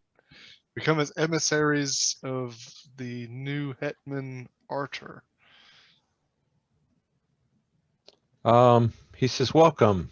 My name is Vitali. Nice to meet you, Vitali.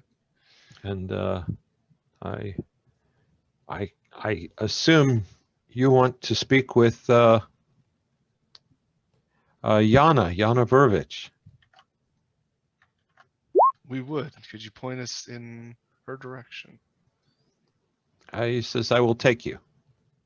Thank you. And he kind of walks you that way, and it's not a very big village, but he does point, and he points at the fields.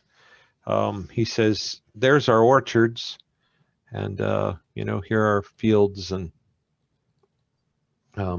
he mentions that they're right now trying to make sure that their potatoes get enough water, and they've started planting. He points in the other direction. He says they've started planting some barley, and he hopes that this will be a good season. We hope so as well. How many people are in Tamakivka, Vitali? Right now there's about 85 people. And any of Orlov's men that you've seen recently? No. He said they normally come at the end of the month. But they didn't come at the end of last month? No, they didn't. Okay. How has your townspeople's reaction been to them not coming? We are never sad not to see them.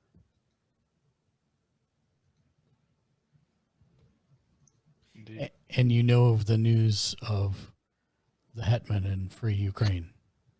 No, I didn't know. Orlov has been deposed, and a new Hetman has been elected. His name is Artur. He helped dispatch Orlov and fights to free Ukraine in total. And I point to the flag. Yes. So another Russian? No, a Ukrainian. Ukrainian? Is it possible? It wasn't easy. Even the Hetmanate had its share of problems. You know of Igor from... Yes. He unfortunately lost his life during the Hetmanate. It came to blows between the different Cossack factions, and even outside forces attacked and helped. It was a long battle, but Ukraine came out of it well and working to be free. This is sad news. And I He clasped says, him, we're here. I clasped him on the shoulder. Sad news, but hopeful news. Hopeful. Well, good. I will wish for a good harvest. He takes you basically into someone's house, Okay. right? There's Yeah. no headquarters or Right. anything here, and he knocks on the door, and a woman answers the door, and she looks like she's 60. She's got on some white and gray clothing with flowers stitched in it, and she has a yellow scarf on her head with flowers sewn into it, whatever you call that, stitched. And he says, Yana, this is Orist and Sveta and Zitich. They've come to speak with you. And she's got a towel in her hand, and she's drying her hands or something. And she says, yes, how can I help you? I defer to the 8-foot woman. Who had to duck through the door. Well, I don't think she's invited us in yet. Oh, okay. Well, when you're 8 feet tall, Well, you you can just in. go in. You just go It in. just knocks her out of the way. Woman who's standing in the door. And then Z-Teach beats her with the flag. It's great. We're making friends everywhere. My job. I'm the flag man.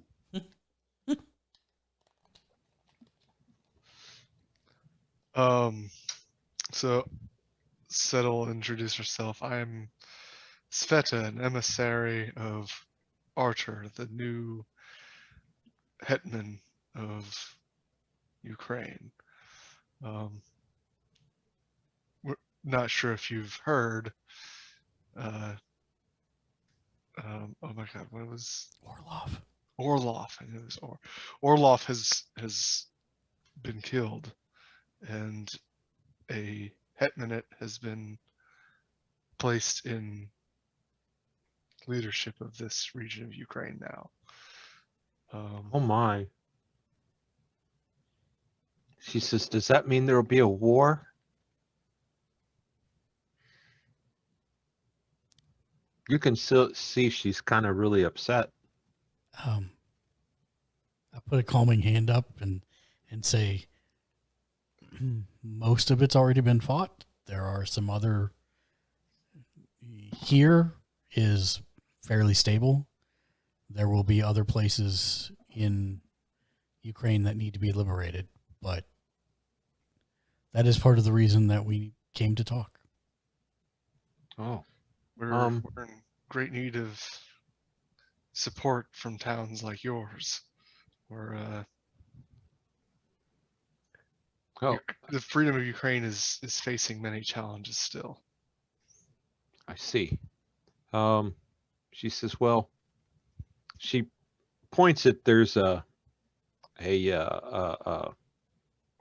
of those 3-beam fences, Mhm. so Yeah. dog could go right through it. But she says she says your horses can stay here, but come. And she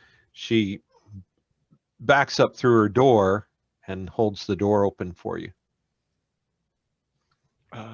Thank you. And now I duck under the door. Yeah, I'll tie the horses up while Z-Teach and Sveta head inside. Okay. You're not going to go inside? No, I am, but I'm going to tie the horses Oh, up take first. up the horse. I Yeah, gotcha. yeah, Okay. All right. When you're coming through the door, you see that she's offered seats at her table. She's got 4 seats around a table, and she's offered Sveta and Z-Teach a seat, and she sat on the farthest side. And there's 1 seat left for you, and she motions. I'll take the seat and say thank you for your hospitality. Yeah. We've been And, receiving fairly good hospitality, all things considered. And it's interesting, the towns that we've been to are understandably both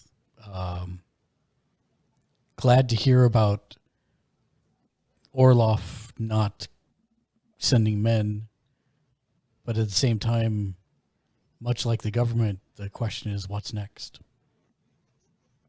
This is a good question. So what is next? I look at Sveta.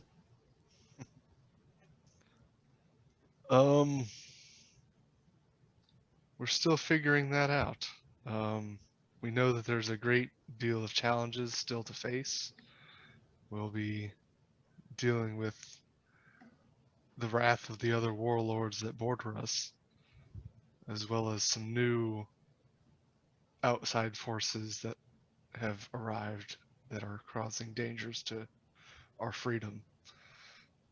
We want to make one thing clear. We do not want to be under the rule of warlords like Orloff any longer, and we will not behave as such. But we do need support wherever we can in the form of whatever your town can provide, or whatever they can spare without being. Oh, that'll depend on the harvest, I suppose. Welcome, you blacksmith. Welcome to the channel. We're glad to have you. Hey, blacksmith. What's up, blacksmith? Good to see you, man. He's a regular. Outstanding. When Orloff's men came, I assume they took almost all of your food from the harvests. Usually, yes. And of course, we a lot of our food goes to Zaporizhia.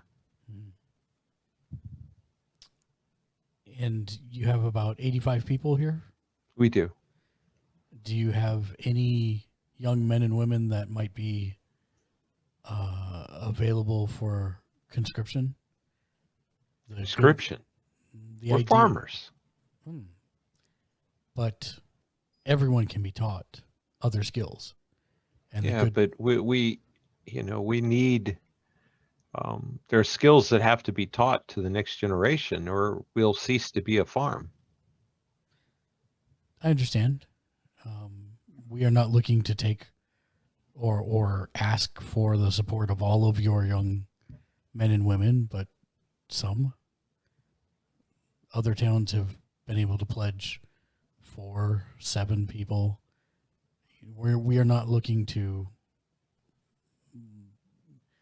deprive the town of its future livelihood. In fact, quite the opposite, because the idea is to have these young men and women help defend Ukraine and then return to the village with new skills that can help the village prosper and grow.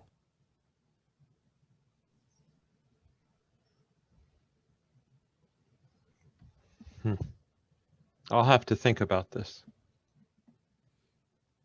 Were there any things that that Orloff's men actually protected you from? Not actively. Okay. There is there's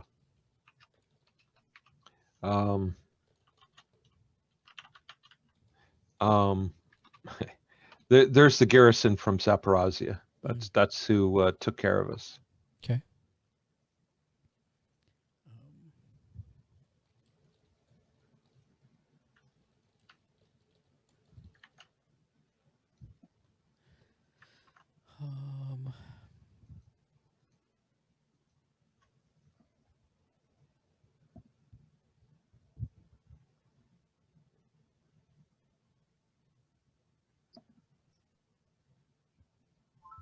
Crickets. I'm just looking through my notes to see if there's anything I didn't ask that I had asked previously. I don't think so. Do you have a courier in town? No. If I need to send word into Zaporizhia, someone will go. Often it's Maxim. Okay.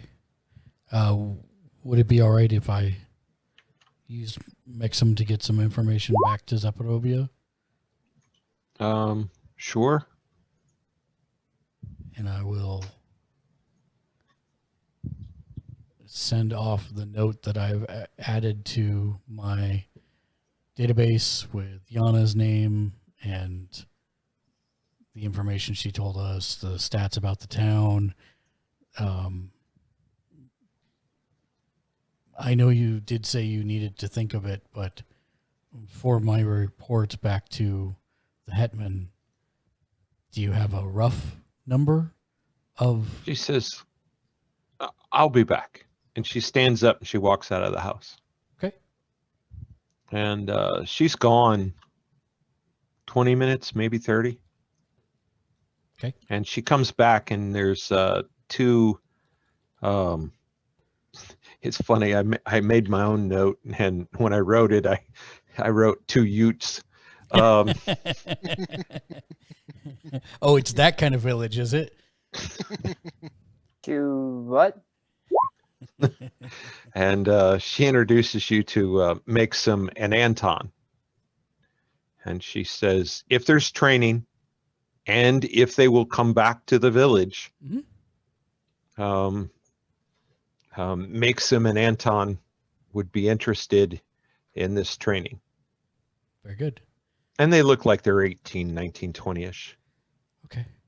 So I make that note, and I assume I say to Mixum, I assume you are also the courier that runs to Zaprovia when needed, yes? Yes. Very good. So I will write that and include that in the notes. And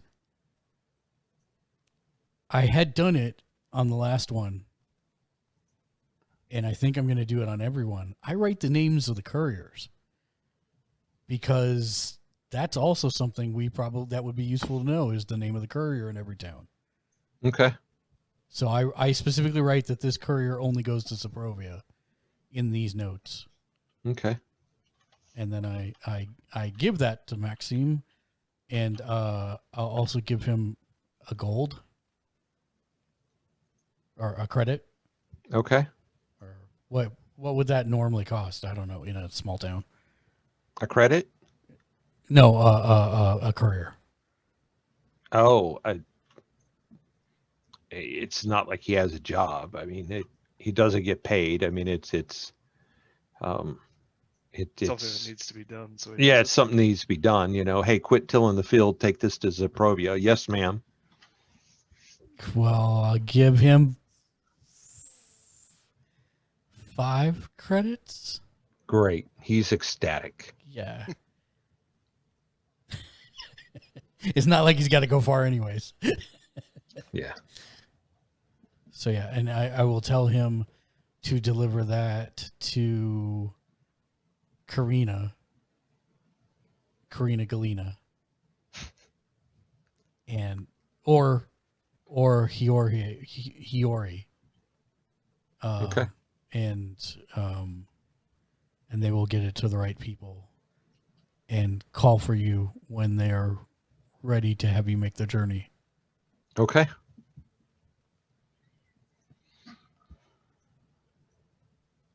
And I ask Yana, what other questions do you have of us that we might be able to answer?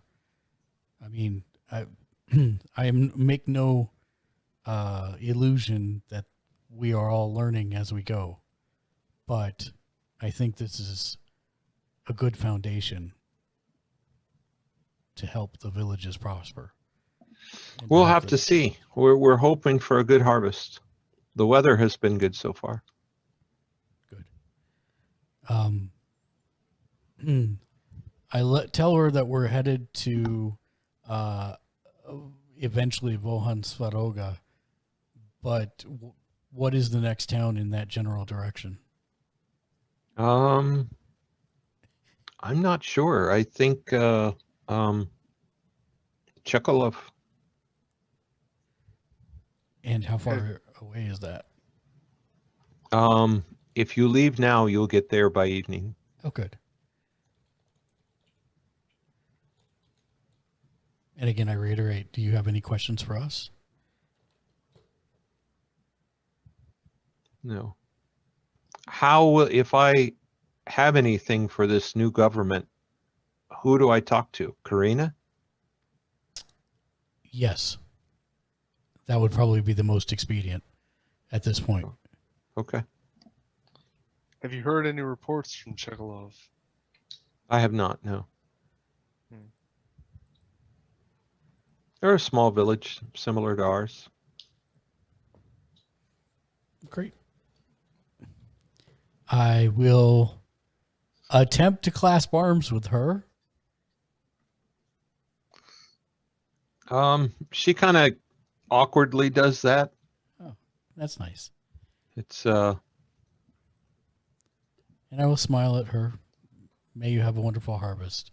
Thank you for your hospitality. Would we know through common knowledge what is the common way Yeah, of 'cause if- greeting people? I If thought- the hand clasp is weird. Yeah. well, he's doing a, where you grab the other person by the shoulder and do the whole. It seems to be more of a Cossack and soldier kind of thing. Uh, So you're supposed to spit in your hand and then offer your hand. Oh, I thought it was spit in their eye and then put your hand on their eye. My bad. Only if they're a confusing. pirate. Yar. Yar. So that they can move their eye patch over to the eye you just spat in. I see. Good old spat in the eye pirate. Yar. All right. Well, we'll head to the next town. All right. You're up, Z Teach. Mm-hmm. So, Oh, Z Teach gets killed on the way. Oh, that's what he's going to say. No, I'll make sure everyone knows that you're the one that made us do this. That's fine. Hey, it'll be my turn after that. well, I mean, that's assuming we're even going to find someone to talk to. But Yeah, I'm sure the Well. lizard people talk. you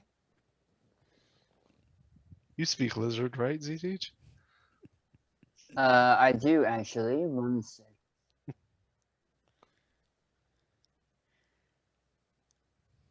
Also, Bloodluster, welcome to the stream. so as you guys ride along, you're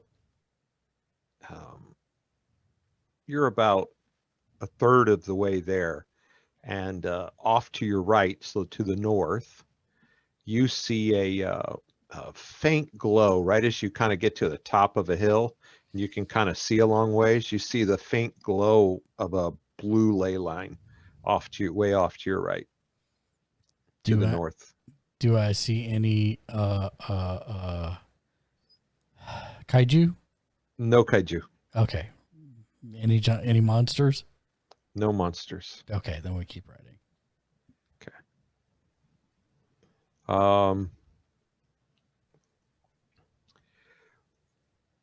When you reach about the halfway point to the trip, it actually feels a little cooler. It's it's the middle of summer. It's been 80, 85 degrees, and I mean, it's not cold by any sense. And matter of fact, in your armor, you might not even notice it, but it has dropped to, I mean, the people are going to notice it, or Zitich and Sveta. It's maybe 75 or 70 degrees. Z-Teach would notice it. Okay. You're not going to notice it? Remember, Sveta doesn't feel heat or cold. Okay. All right. So Zitich, It's you're the dark only side one of to metal notice skin. that it's gotten a little cooler. I mean, it's still summer weather, but Ooh, it's gotten a little cooler. There, now everybody knows.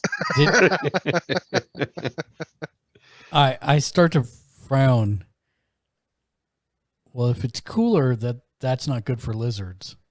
But moreover, do you know that device that froze the town? Do you Yeah. know if there were any of those deployed in this direction?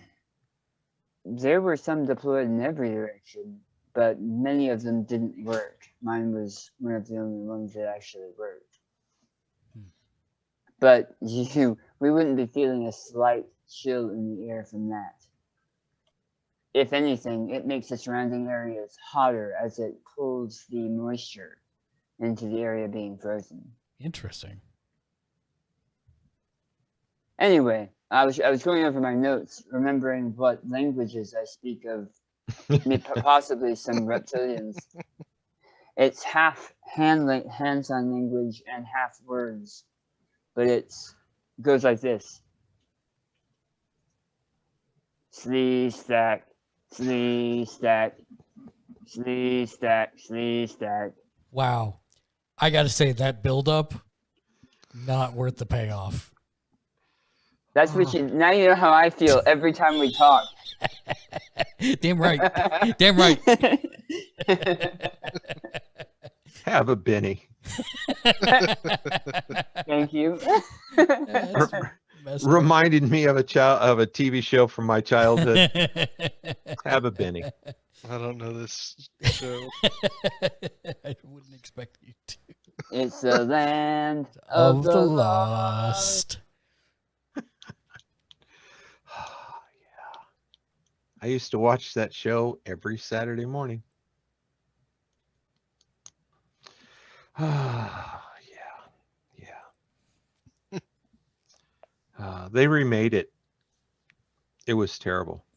And they did the movie. The movie was even worse. It was terrible. Yep. Both true. So they should have left it the horribleness it was before that was glorious. Anyway. Well, let us know if it gets any colder, Z-Teach. I have winter gear if we need it. Understood. Why isn't Mark noticing this? Because Mark is in temperature-controlled suit. He has air conditioning. Or heating. Your helmet's closed and everything. Oh yeah, I don't generally ride around with it open. That's a great way to get sniped. Good luck, Z-Teach. Danger's my middle name. They never shoot the guy with the flag first. Never. Yeah. You're fine. If anything, my lack of armor just means I'm not important. That's Yeah. he's basically an NPC that got converted to a PC. That's why I carry this giant backpack. It's empty, but I carry it around. That's right. That's right. And you can pull anything out you need whenever you need it.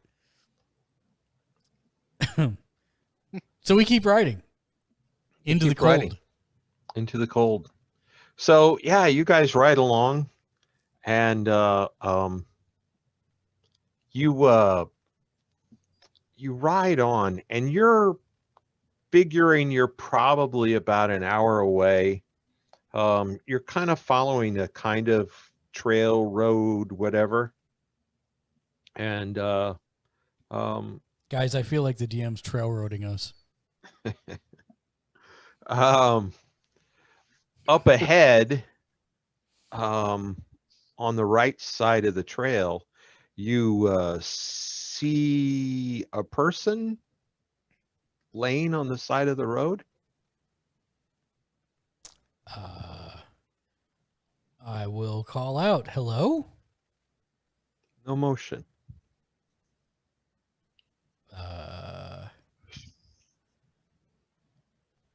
As we get closer, does there seem to be any motion? No. Kind of raggedy clothes, and laying over on their, let's see,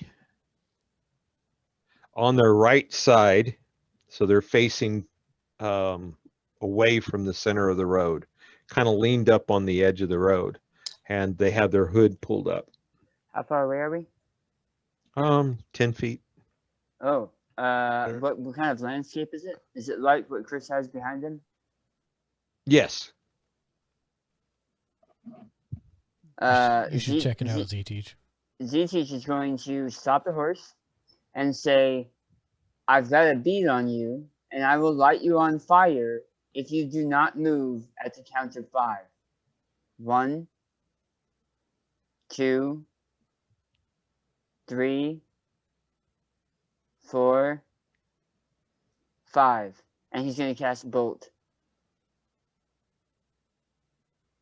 Not cast it. He's going to fire it. You're going to shoot the person laying on the side of the road? I'm going to shoot the ground right next to them.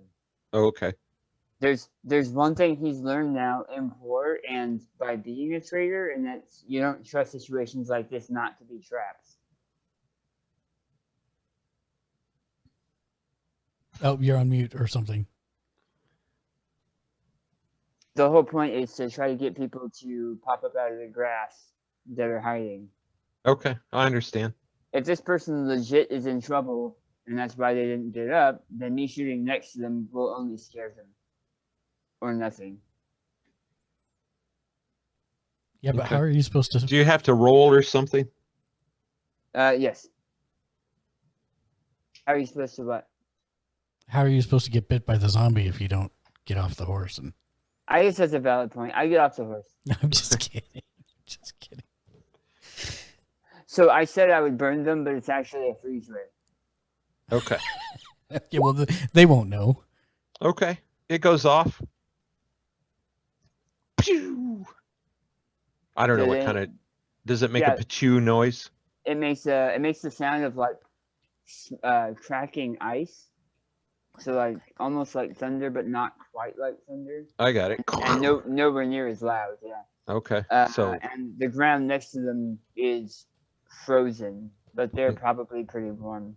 And then if they didn't move, then he's immediately going to jump off and run over to it to get bitten. no movement. And how did you make that freeze bolt?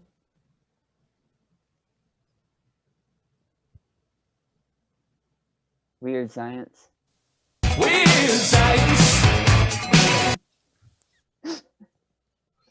Oh,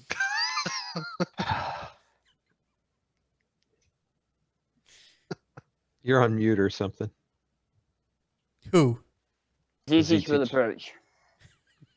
Oh, okay. Who has Okay. the flag? I do. So, Okay. You're taking question, it with you? Doesn't No. the horse have a flag holster? Yeah. Yes. I'm gonna put the flag in the flag holster. Okay.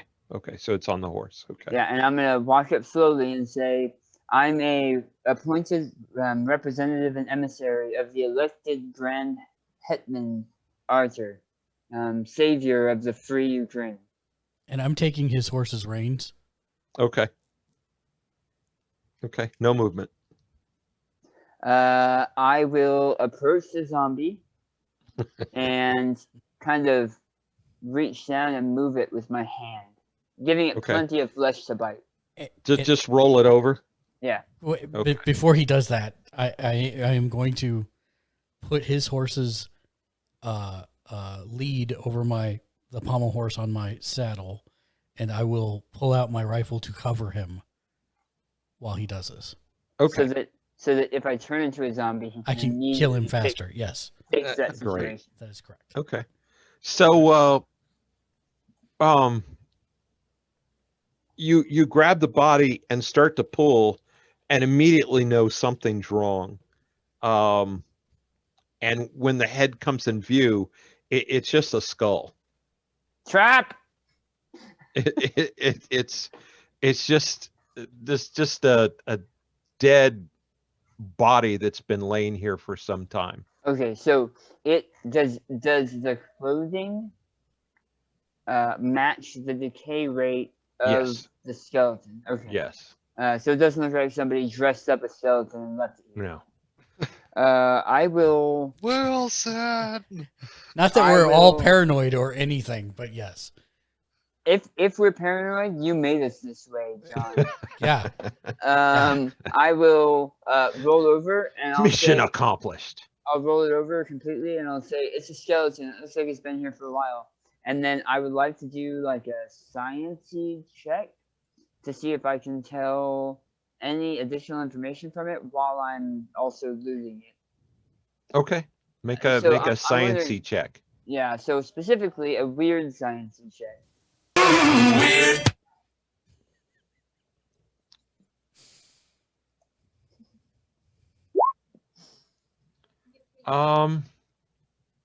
Wow. You don't It see you don't see anything obvious. I mean, there's no like big gaping bullet holes. There's no, no chomps from an animal that doesn't seem to be anything you can see. Are there any holes in the clothing?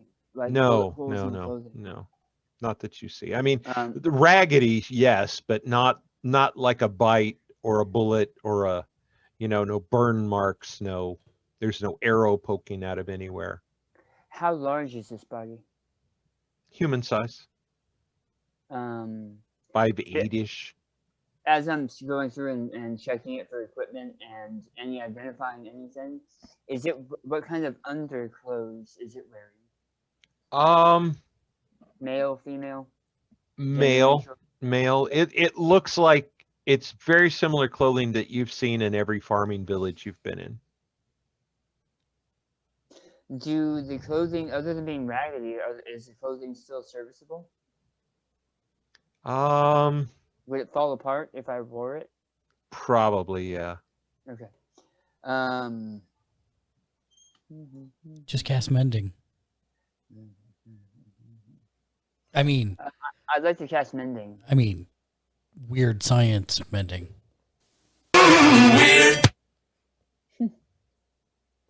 For shame.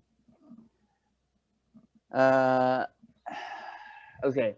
The body's been here for a while. It's on the side of the road. I'm going to take half an hour to dig a relatively shallow grave and bury it. I'll help since I have a shovel. Did I find anything on the body? No, actually. Okay. Yeah, so I'll bury it off to the side. Okay. All right. You guys accomplished that. Nothing seems to happen. Okay. And I'll By the way, it's about 60 degrees now. Oh.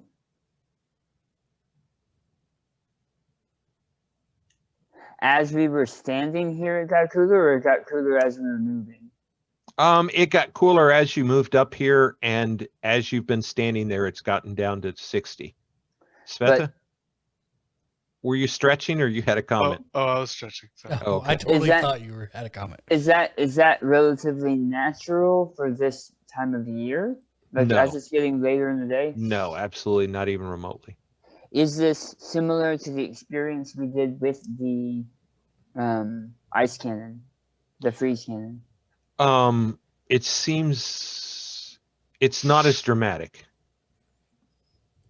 I will pass this information back to the other two.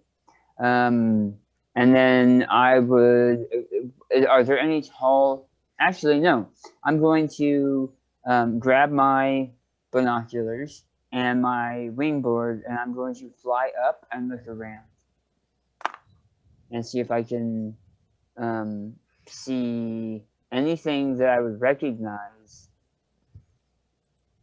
in that. Yeah, you guys are about an hour away. So you can't quite see the village yet. But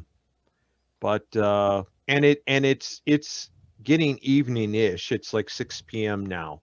But you're not sure, but you might actually see snow in the distance. But I don't see any flying blimp that has an ice cannon, a freeze cannon. No. Okay. And it's not natural for this area to have snow this time of year. No. I will fly back down and I will also share that information.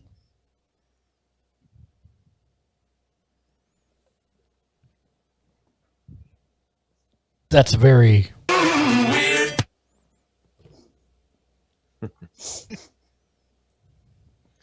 So. Hi, viewers. I'm glad you could make it tonight. If we don't have a game next week, you'll know why. Nah, it's short.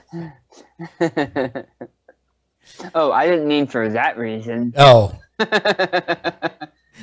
John, you meant John just fed up and quit. Yeah, I'm done. I'm out. Take your Peace. weird science sound clip. So do you guys ride on into the town? Well, while you were up there, Z-Teach, did you see like any mountainous areas that overlook the town, or any higher areas where we might be able to get a vantage point of what's going on?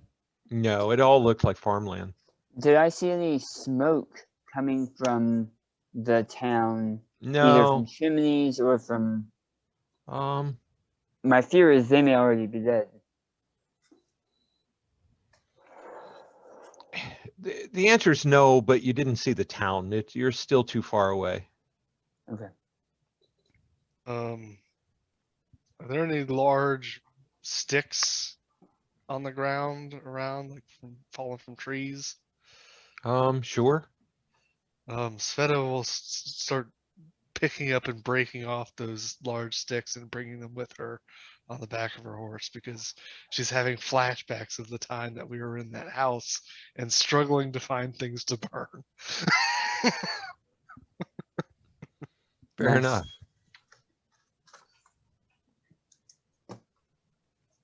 Don't forget, we do have camp stoves also. Fair enough. All right. So you ride on into town? We'll ride on into town.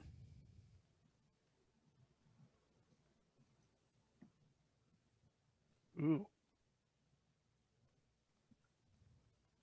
You get to the edge of Chukalov. I think they've already thrown all the people they care about. Is that a scarecrow or a person skeleton? Scarecrow. Scarecrow. Do we see any person skeletons? No. Do we see any people out and I don't about? like how slow you said that. Yeah. Do you see any animal What? skeletons? I was trying to person skeleton. I was trying to parse what you'd said.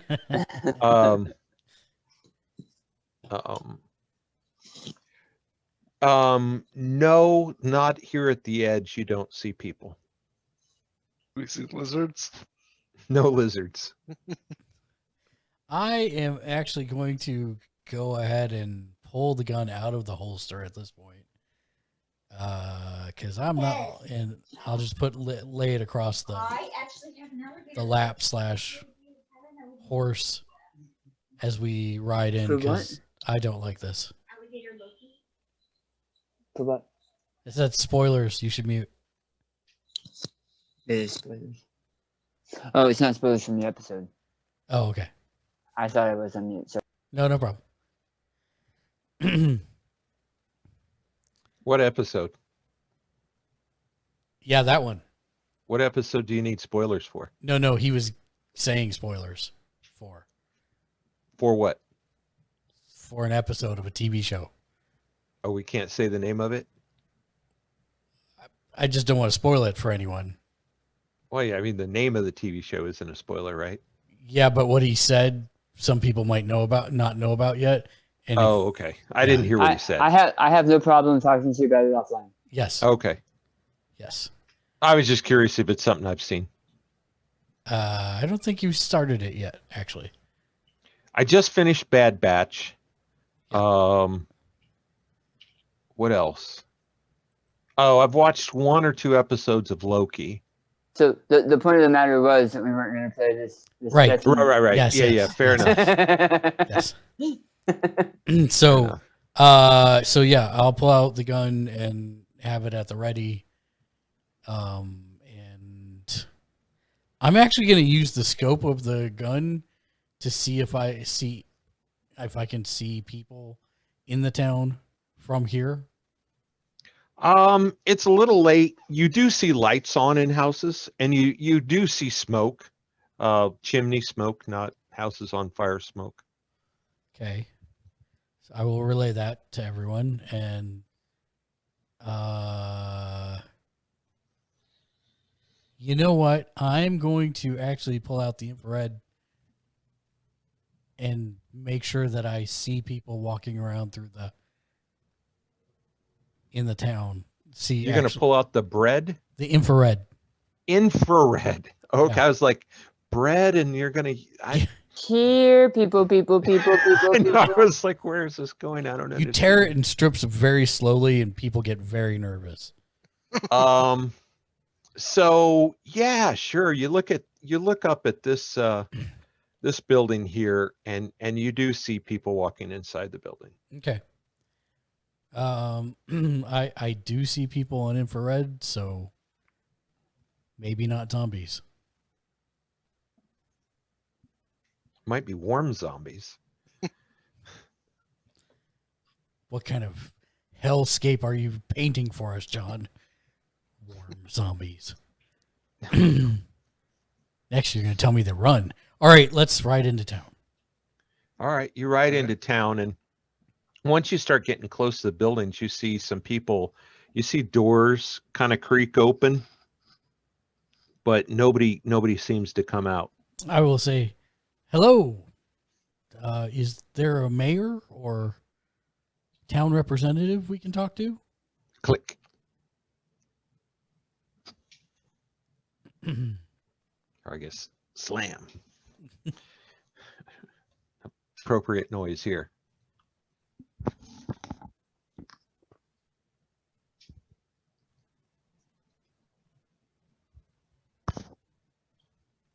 Hello. I say to the next one that looks at their thing. I'm Orist. You see a curtain move slightly. I wave. You keep riding into town. Yep.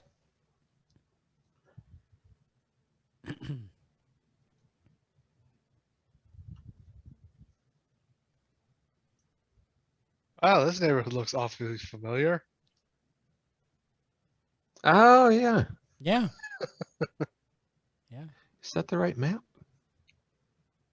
it is now. Wow. Did I really just do that? I totally go look for the ancient Japanese woman up here in the top left. You know what's hilarious? I actually Googled for a village, stumbled across this village, uploaded it, renamed it, said, yeah, this is exactly what, yeah, this is perfect. It is. And now that you say that, I realize, oh, yeah, I've used this map before. Well, fine. We'll just stay there. For the record, You could just mirror it and we'd never know. Yeah, Yeah. I usually I'll flip it upside down or I'll flip it. I didn't realize I'd done that. I literally pulled that off Google this morning. That's hilarious.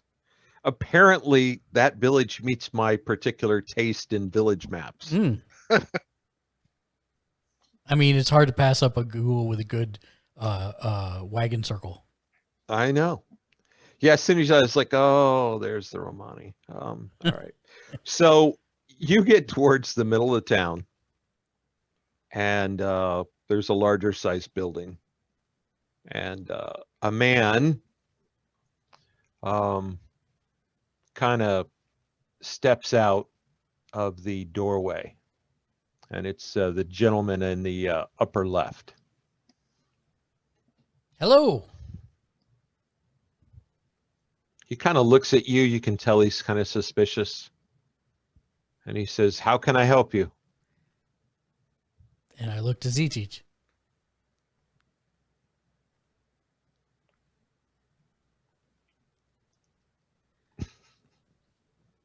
Z-Teach looks frustrated over at Oris and says, hello. Do you know why it's so cold here? Is that why you're here? Well, no. We have been making our way to your town for a while. We are all the appointed emissaries of the elected Grand Hetman Arthur. He's a Ukrainian that was just elected to help free all of the Ukraine as a Ukrainian man. This was after we and he defeated Orlov and a primary of Orlov's forces at Orlov's headquarters in order to help free Ukraine. So we have been sent ahead of some of his forces trying to find out who needs help, who can support the ongoing attempts at freedom, and who has people in towns that can sign up and show that we are not the only ones who think a free Ukraine is important. And I point to him. I say, "This is Z-Teach. My name is Orist. This is Sveta. Sveta nods. And you are? Me, I am Reuven. Well met, Reuven. And I actually labeled the pictures for you. Yes, I saw that. Um, Thank you. He says, well, very well. Thank you for the news. Do you know who the town head, mayor, town representative might be that we might discuss with him? That's me. Oh, fantastic. I thank you for your news. And he turns around and starts to shut the door. A moment, if you please. We're actually building a database of information about the towns, couriers, things of that nature, so we know who to contact. May we have a few moments of your time? More? Yes, sir.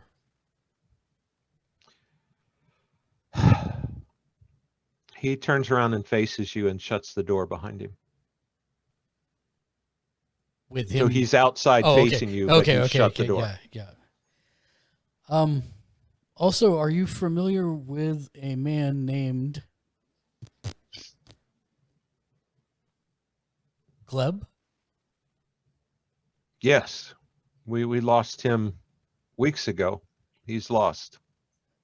What do you mean lost? I'm sorry. One morning he wasn't there. So we actually encountered Gleb in a town quite a bit of ways. He told us something about perhaps lizards, maybe a BD of some type. So he's a coward and he's abandoned us. Is that what you're saying? No, he went looking for help because he also told us that you were missing children. Yes. Which is part of the reason we're here, is to help. If there is something plaguing the town. I appreciate your kindness. I think we'll.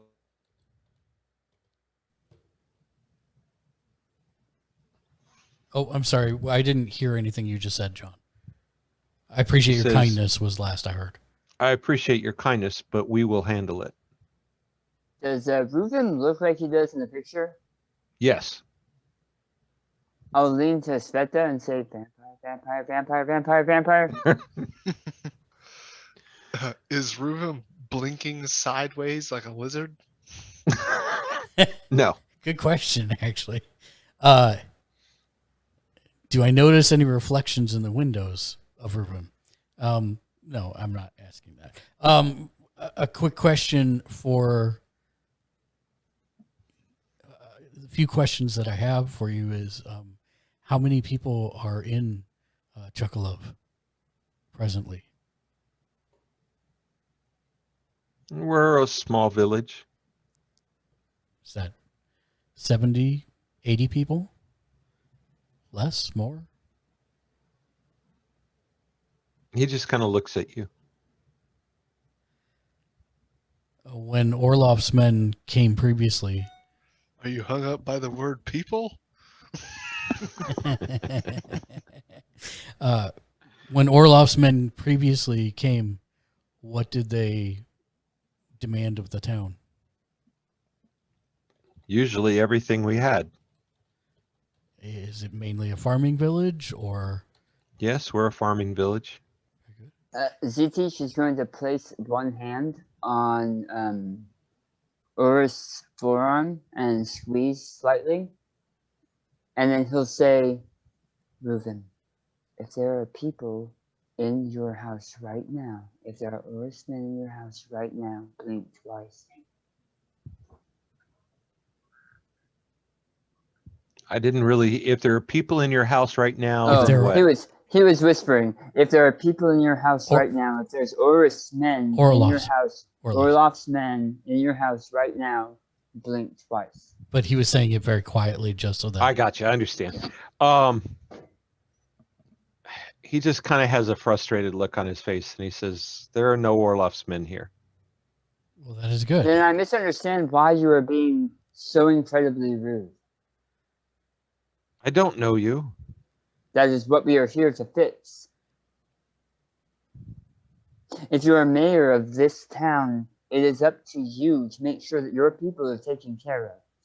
And I'm doing that. Really? By slamming the door on us? I don't know you. I am taking care of this. What exactly is it that you're taking care of? And I point to the snow. we're here to help. You say you don't know us. Let us help you and get to know us in the meantime. We helped. We've helped dispatch Orloff personally. And on top of that, we helped a town that was plagued by both vampires and werewolves. So you could say that we're good at helping. Let us know what's going on and we can help. I'm taking care of it. Thank I you don't for your need help. time. Good luck. And Gigi is going to walk back to the horses. I will follow.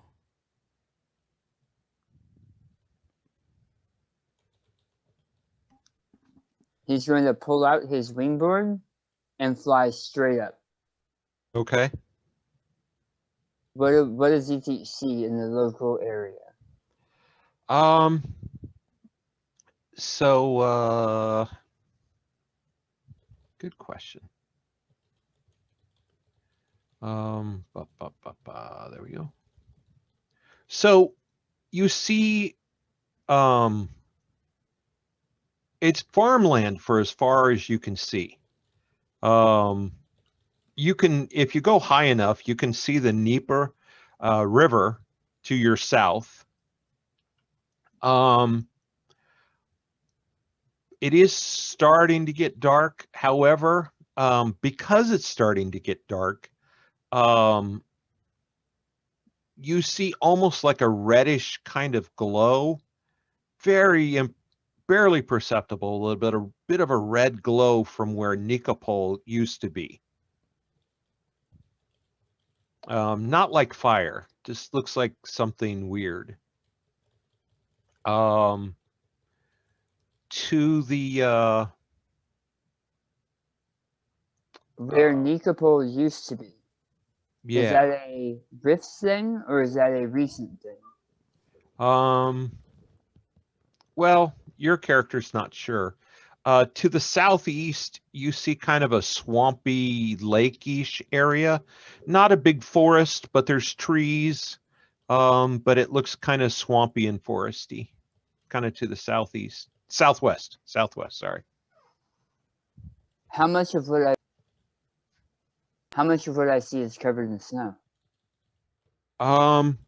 It's kind of like the picture here. I mean, there's not a solid sheet. Oh, let me go back to the picture. There's not a solid sheet, but you see this much snow in most of the area you can see. Is it in the swamp? It's less there. Why don't you make a notice roll for me? Or let me look at your character sheet, see if there's something better.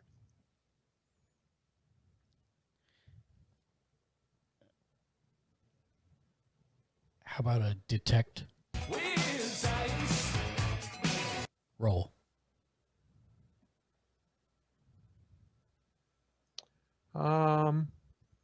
Even just a normal science roll might cover if this is a natural phenomenon, which I'm sure it's not, but yeah, make a notice roll. That's going to be your best roll that fits this. Oh, side note.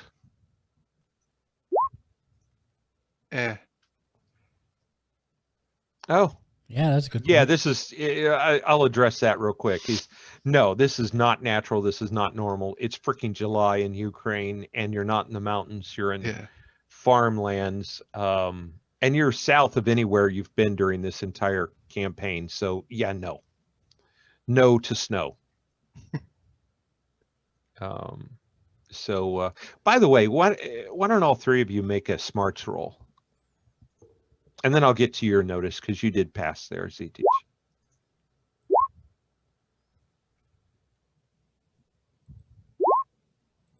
All right.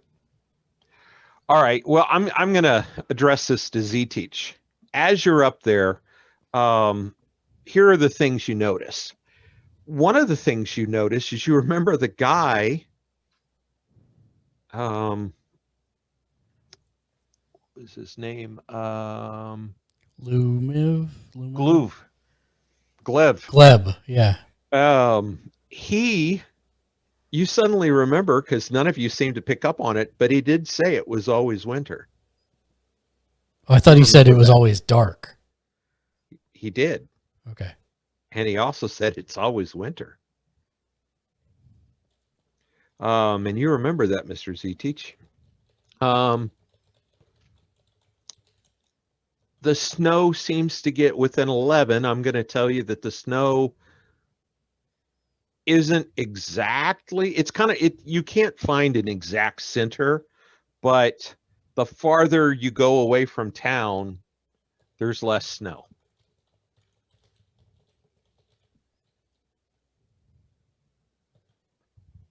And that first dawns on you when you kind of mentally ask yourself, you make the note of, oh, is it snowy over there by the swamp? And then you start looking around and you're like, huh.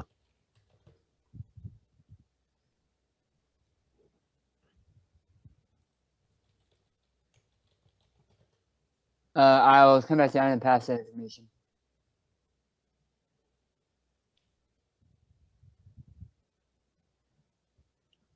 Including the information reminding them that he said it was always winter, which surprises me that if it's always winter, there's only a thin sheet of snow.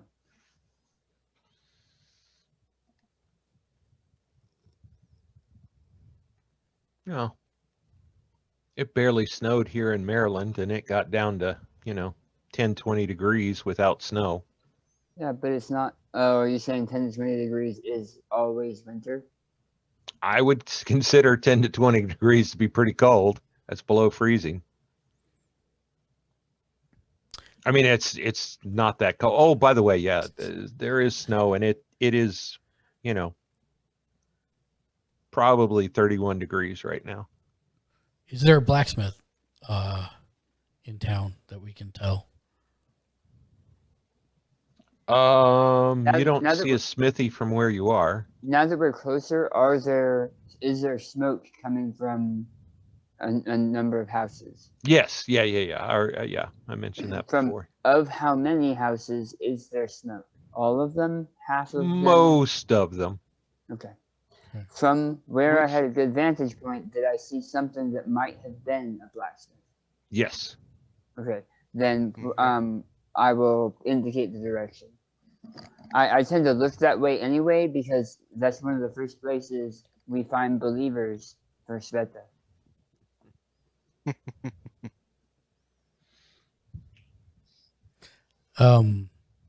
Is there an inn in the town?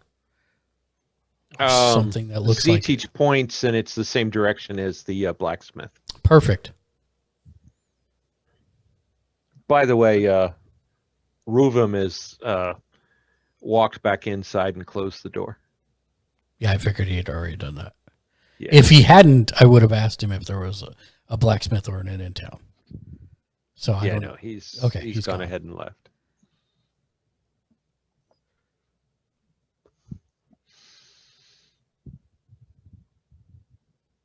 Let's go. Yeah, well, Yeah, let's go. head towards the blacksmith. Okay, well, you guys get there. Before you get there, you go past what's obviously an inn. It's almost kind of looks like a converted barn, just by the shape. Mm-hmm. But there's, as you guys ride up, you see the bottom right here. You see a woman stick her head out, and she kind of motions for you guys to come over. Yeah, we will most definitely go. I will most definitely go over. Yeah. She says, "Who are you?" Hello, I am Orist. This is Z-Teach and Sveta. We are emissaries of the new Hetman. The warlord Orloff has been overthrown, and we've been tasked with going to the towns, learning about them, and helping where need be. Is this town in need of help? I think so. Ruvum says he's going to fix things, but it hasn't gotten better. Might we buy a room from you or 3 this evening and talk with you a little bit? Put your horses in the back. We have a stable. Fantastic. I will put my horses in the back, but I will be taking most of this. I'll take the saddlebags and the weapons. And I'll put the saddlebags in the room, and Okay. I'll take the weapons with me. Okay. What are you doing with the pack mule? Same. I'll get Sveta's help. We'll put the pack mule down, but we'll put the stuff in the rooms. Okay. Yeah, that kind of takes all 3 of you, even with Sveta's help. It's a lot of stuff. Yeah. But yeah, you get it. Sveti, Make sure. ZT's probably just middle management's us. No, Little bit. that end needs to go higher, guys. Pivot. Pivot. Pivot. So she shows you the room, and by the time you're done carrying stuff and getting all that, she's already got some soup and bread sitting on a table for you. Perfect. A welcome sight. It's watery soup, and it's only vegetables. There's some noodle in there, but there's no meat that you can find. I look at Sveta and I say, still better than clumps. Yeah, it's a really watery borscht. Great. Red borscht. Great. And I motion for Svetlana to pull up a chair while we eat and talk, and I'll ask her if she has any alcohol. Oh, yes. She comes back and she's got looks like half a bottle of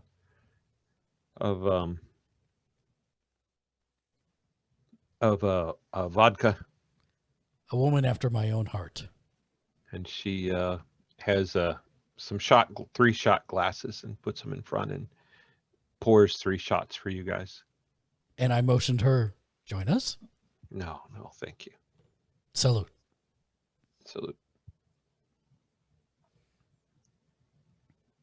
And I watch Spoda. I watch Z-Teach carefully to see if this Z-Teach has the exact same reaction as the old Z-Teach. Nope. This teach has eaten plenty of very thin broth. Budmo. No, I meant That's the shot of vodka. Oh no, this teach has drank plenty of thin broth. Okay. Fair. Yeah. So Svetlana, you said that the town needed help, and even though Ruvim says he will take care of it, it's not getting better. No. Are your children going missing? Yes, some. And are there lizard people? Some people think they've seen them. I haven't. And what do you know of Gleb? He's a farmer. I think he's died. When you knew him, was he trustworthy? Yes, I think so. He's just a farmer. Did he have family? Yes. Was it one of the children that were taken? Yes. And his wife. His wife was also taken? Yes.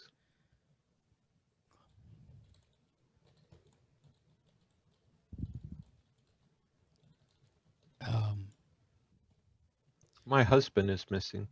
Your husband is missing as well. What is your husband's name?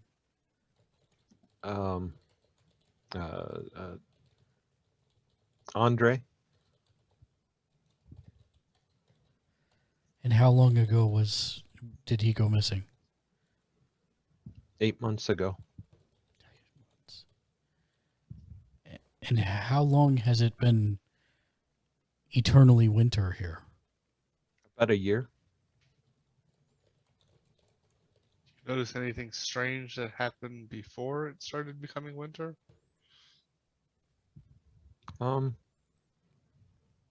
No. Any Our newcomers our to previous town? harvests didn't go well, and we had a couple years of bad harvests, and Reuven, I know that he's trying very hard, and he says that he's going to fix things. Reuven looks like an educated man. Is he from the town? Yes.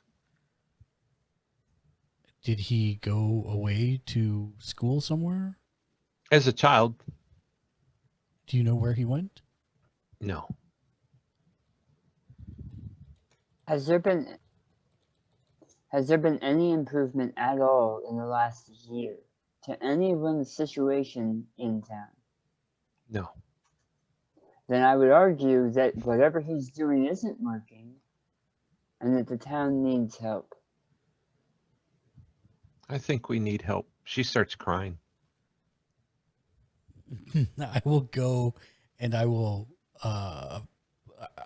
take my shot glass and I will pour her a shot and I will set it by her and I will, if she allows me to, I will, kind of rub her back a little bit and say, we are here to help and we will help, but we need to find out as much as we can. Do you have any idea what's causing the snow? I don't know. Do you know anyone who might? No, I don't. None of us know. We just think it's maybe we're cursed or something.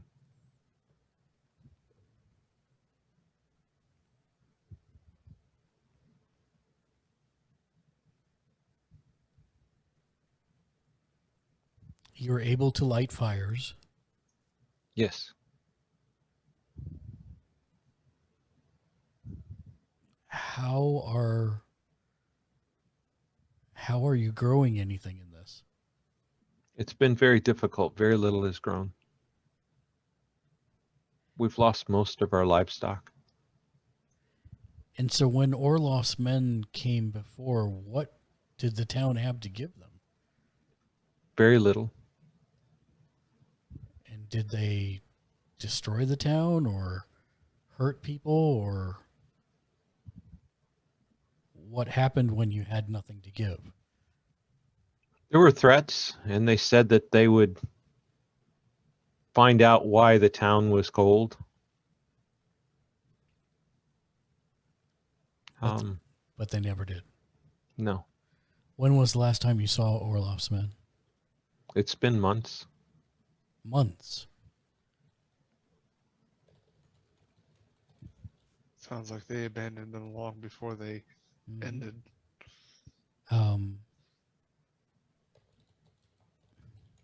How many people are in town? Do you know? We used to be 80, 90 people, but I think maybe 50 now.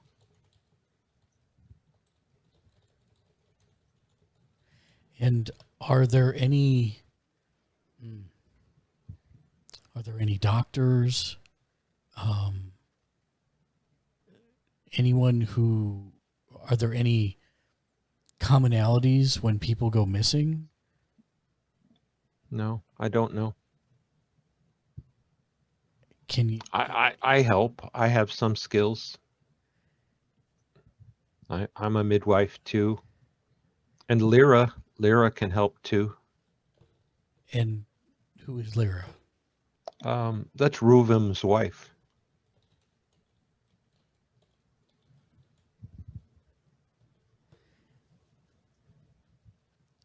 If it's not, I know it must be painful, and I'm sorry to ask, but again, we kind of need information to try and help.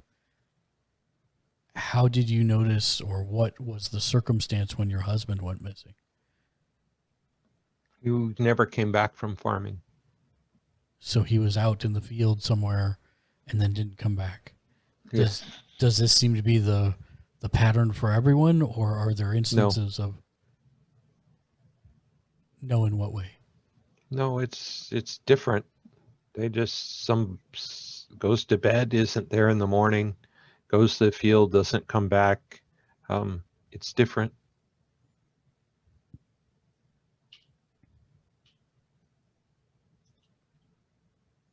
John, what direction was the red light? South. Are your farmlands south? No, we don't go south. Why is that? Why? I think a long time ago there was a city there. A long time ago, but it was destroyed. And what does that have to do with you not going there? It feels like an evil place. Okay.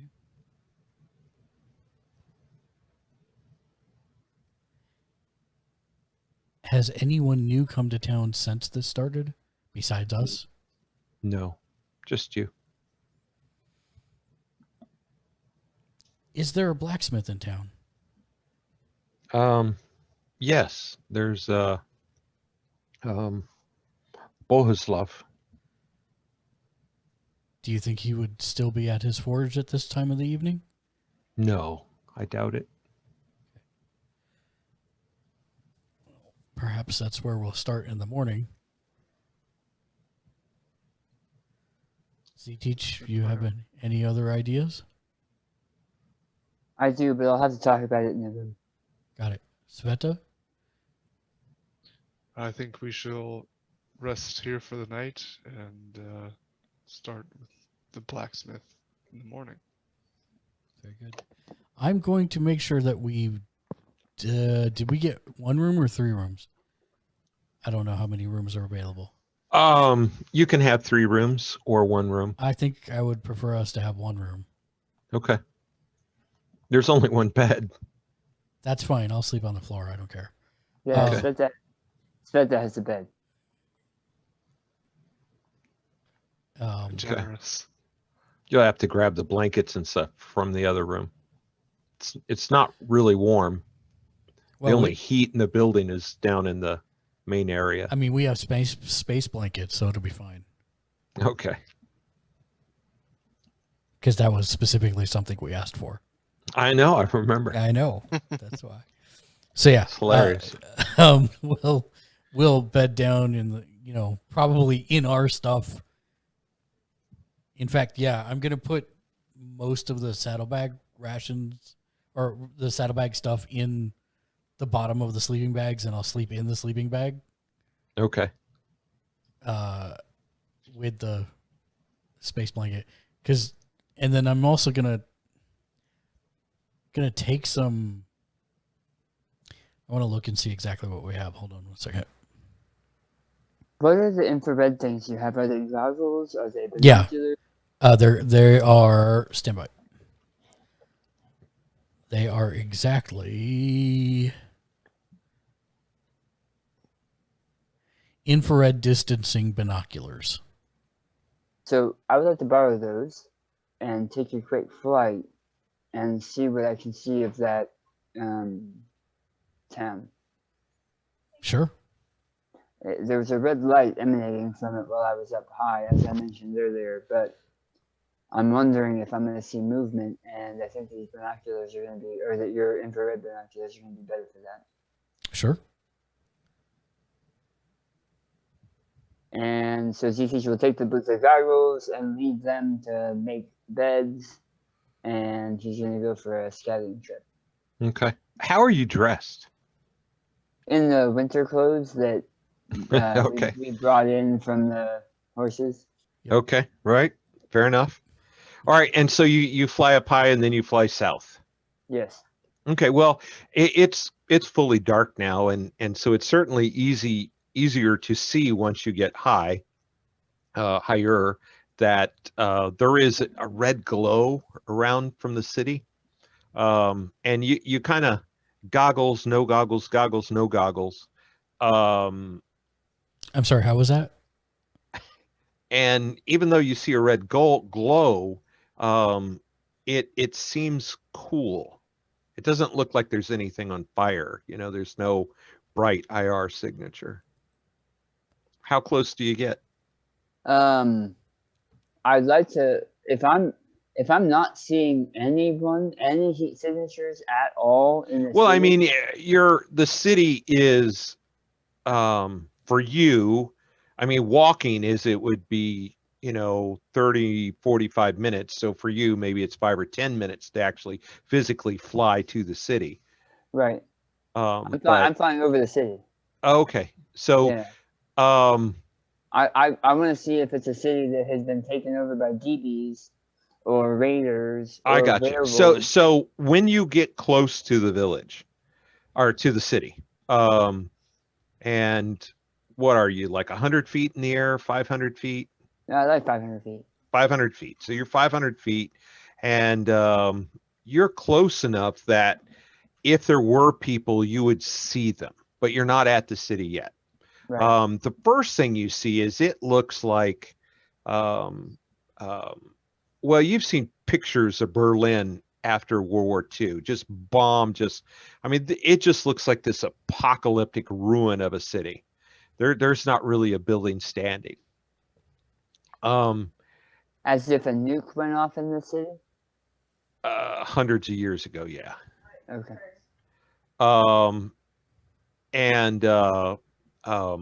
So yeah, something like that. It doesn't look like anything recent has happened, but yes, something like a nuke, something big and horrific happened to the city a very long time ago.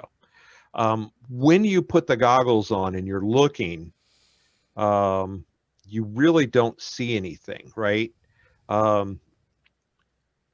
You see a glowing red silhouette of a person for a heartbeat. And it's when you see it and you look directly at it, you don't see it anymore. And the closer you get, you continue to see that. Oh, wow. Okay. But anywhere you're directly looking, you don't see it. So I see it like out of the corner of my eye. Yeah. It's like the shadow of a person, except it's a glowy red thing. And it's on the ground or it's flying? On the ground. It's like people just walking around. So it's multiples, not one. Oh yeah. What I mean, time is it about? Right now it's probably about 9:30 p.m. It's fully dark. And I still see these people walking around. Love you. But not when I'm looking directly at them. Right. And that's without the infrared, because I do not see them with the infrared, right? That's correct. Ghosts. Lizard ghosts.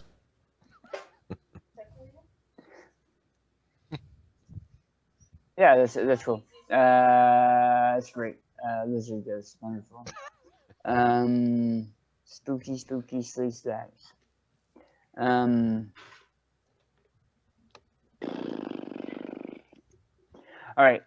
Without seeing this far into the city, without seeing any straight up infrared signs like fires or people or big beasts, I'm going to turn around and fly back to the city. Okay. Are you flying back with or without the IR goggles? I will try to reorient with the IR goggles because I imagine that there's not a lot of IR sources out here. Well, I mean, the city. You're right, the city. Yeah. To make sure or the village. To make sure I'm pointed right at the village, I will, flip them down to reorient, make sure I'm heading the right direction. Okay. Make a notice roll.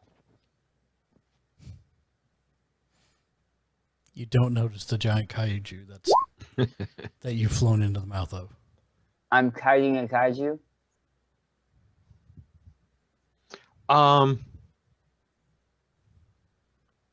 To the west of the village,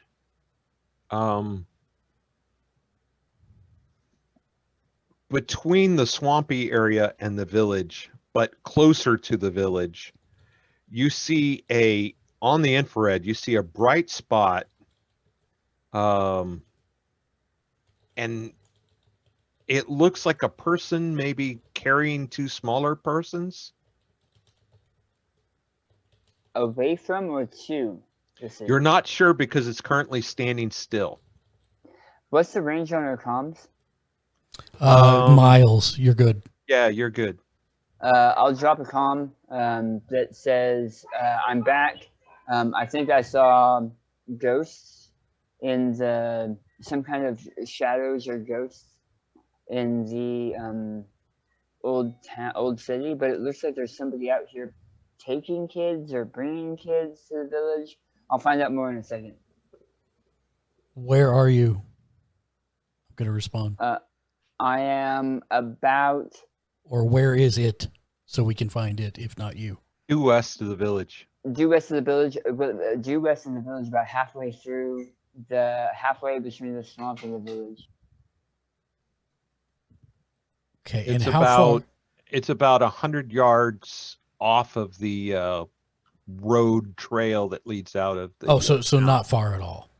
Mm-mm. Okay, well then I will say to Sveta, crap. Do you want to stay and watch the stuff, or do you want to go? Of course I'll go. All right. I just hate leaving all of our stuff anywhere here.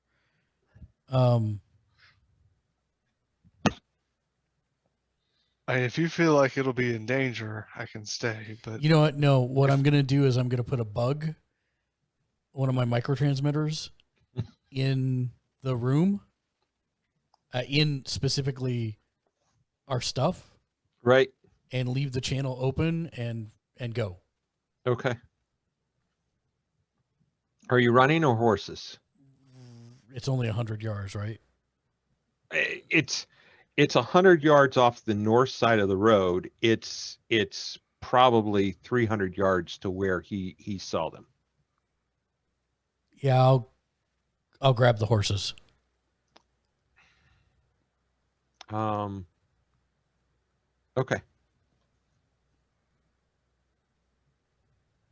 All right. Just because we don't know how fast this lizard is. You, Z-Teach, you see the lizard or whatever it is. Success, he confirmed it. Moving towards a clump of bushes and actually hiding under some bushes. And does it look like it? I see it, but do I see the small things it was carrying? Yeah, well, they show up on infrared. Yeah, you see three things. And it shows up on infrared. You see three things. Yeah. Okay. Two of them. So, and they all seem to be now laying down on the ground, hiding under the bush. All three of them seem to be hiding from me? Hiding from something.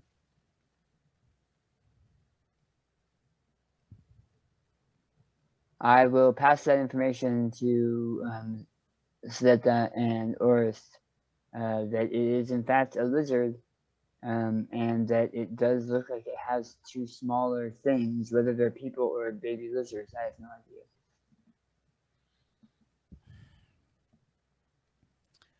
idea. What's our ETA to that position?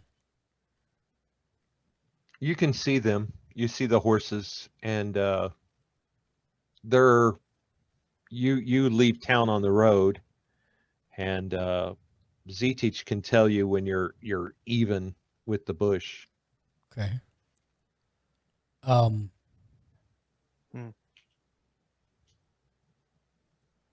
I will pull out my gun and I will aim it just above the bush, so it looks from a distance like I'm aiming at the bush. Okay. And I will say,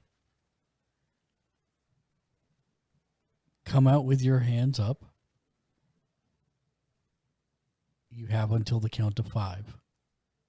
1. So Z-Teach, you see the bigger shape push the smaller shapes out of the bush and turn around and start to run towards some trees. So And the it's smaller shapes, faster than a person. the smaller shapes are now out of the bush. Out of the bush, you can see 2 small children, and they're running towards you. And Running towards Urus, right? yes, Okay. I'm gonna take off at height okay. to follow the lizard. Tracking, not Yeah, trying to engage. it runs into a clump of trees and seems to jump into kind Yes, of Mark? a Before that happens, I mean, can I see it leave the cover of the bush? no, because it's a clump of bushes and you're not looking through infrared, and it's dark, and so no. Okay. So I think you were about to say that the trees did not a good enough job to disperse the IR energy, so I lose him. No, Okay. you see him lay down in a culvert, basically. Okay. I mean, it's will more difficult to see him, but you still see him. put the kids on the back of the horse. The kids come up and say, well, they come up and they're like, who are you? Who are you? We're here to help. Can you get back to your homes from here? We don't know you. Who are you? I'm Oris. This is Sveta. We rode into town today. Are you the one that's taking us? No, you. What do you mean? Somebody's taking my friends. No, we're here to stop them. The lizard. The Yeah, lizard. You just were with the person taking you. He helped us come back. Helped you come back. We got lost. Okay. Are you taking kids? No, They back up. no, go home. And I point to the They town. just run. Good. Do you have eyes on him? Z-Teach? I'm about to take the kill shot. Did you hear what the kid said? There were 500 kids? feet in the air? Probably not. Yeah, so the kid said that whoever this was helped them get back and that they were lost. So don't Okay. I don't know if we want to take a kill shot. I think we should capture and interrogate. So Z-Teach is going to drop a density grenade from his perch Okay. onto the culvert. Essentially, he's using a device to cast Entangle, I which gotcha. increases the density of everything in that area. Right. He just okay. That's a success.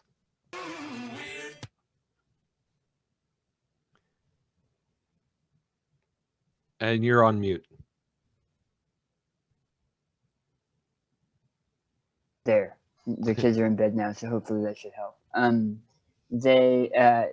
He's going to hold that creature there and land next to it Okay. with his hands up. And then he's going to Santa comms exactly where he is in terms of where that bush was.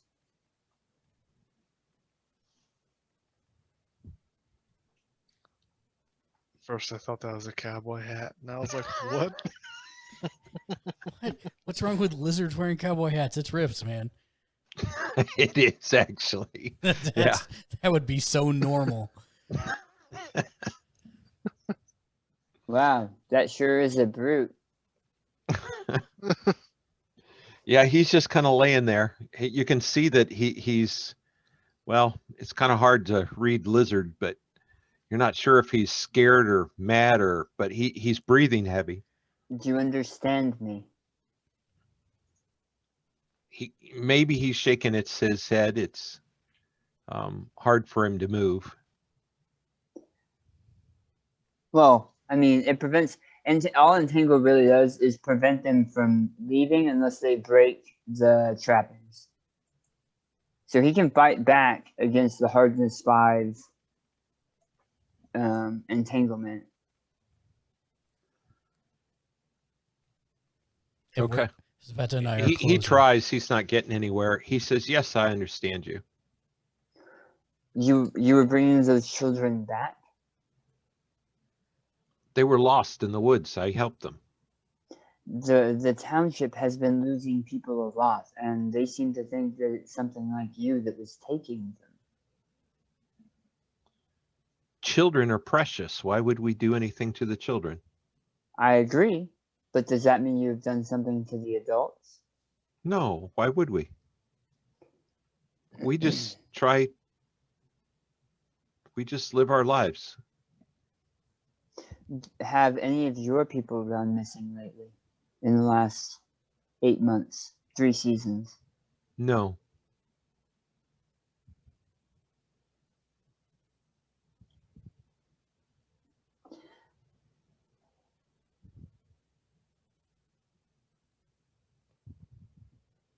Do I feel like he's telling the truth?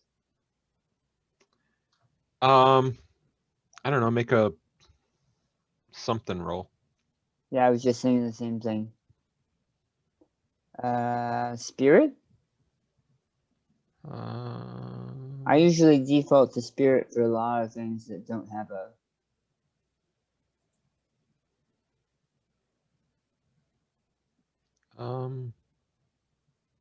Do you have investigation? Yeah, that'll work. I do not have investigation. And I'm going to Benny that? Right about now, Orist and Sveta come riding up. I'll take it. I wish it was better, but I'll take it. You don't get the sense that he's lying. And I will pass the information he just said to Sveta and Urs. What is your name?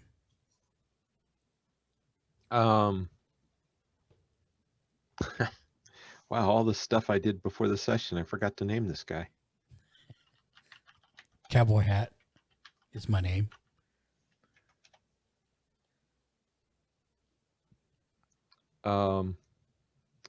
His name is Breer. Niv.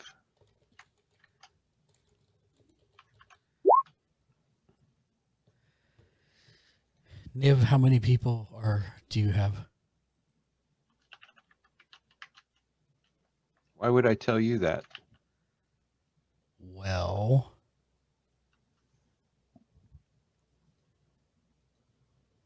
fine for now. You have me pinned here on the ground.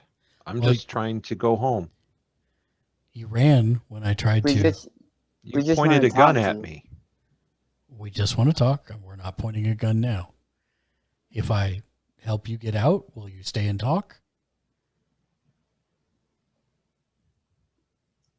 Okay. Zitich will reach over and deactivate the density grenade and then put it back in his pocket. Okay. He stands off and dusts himself off. Are you And hurt? No, I am bruised Orist. maybe. This is Zitich. This is Sveta. I'm Niv. It's nice to meet you. I'm sorry for the confusion earlier. Most of the townsfolk are under the impression that, I understand it may not be correct, that your kind are abducting the children. Why would we do that? People are scared of what they don't understand very often. Thank you for helping the children get home. Of course, children are precious. Do you know why it's always cold here, Niv? No, we don't like it. I would imagine not. How did you come to be here, you and your people? came through a hole in the ground. I understand that happened to me as well.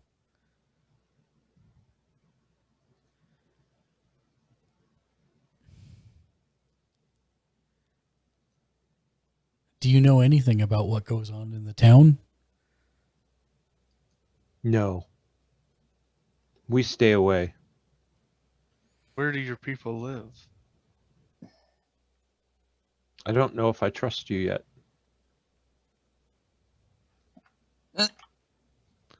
When you say hole in the ground, was it a rift?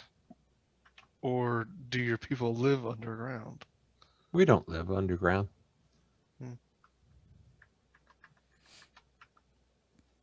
Have you helped many children this way? We have some, yes. We help anyone we can if they need it. We are the Chuxel. Is that the name of your tribe or your race? We're the Chuxel. Of course you are.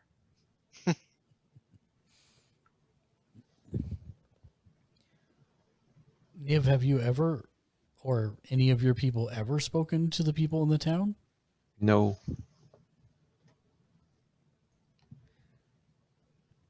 Don't you think that if you established a dialogue with them and told them that you were there to help, not harm, they wouldn't fear you? We tried it first, but they shot at us. And do you remember the name of the person that you tried to start dialogue with? No. How long ago was this? More than a year ago. A man in a field saw us and he shot at us.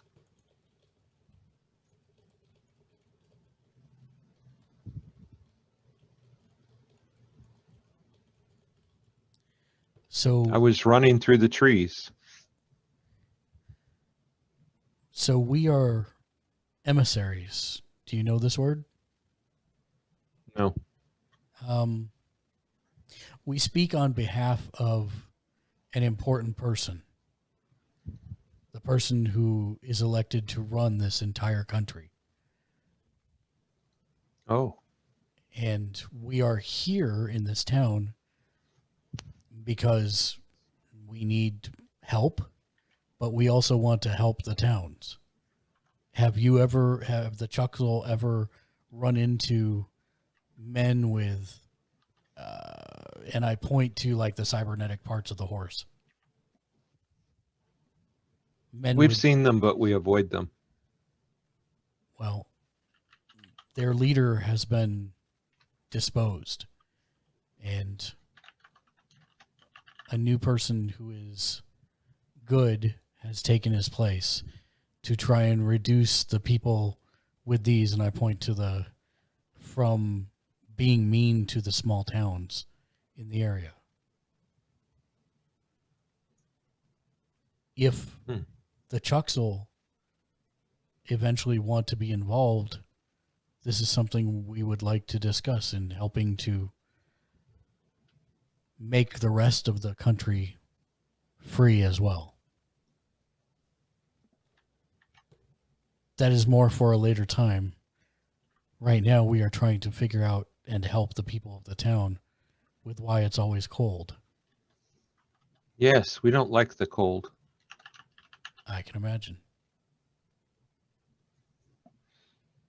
I say, does he teach any ideas? No, but mostly because nobody in town's going to believe this. If they believe the children, we may already be an enemy number one.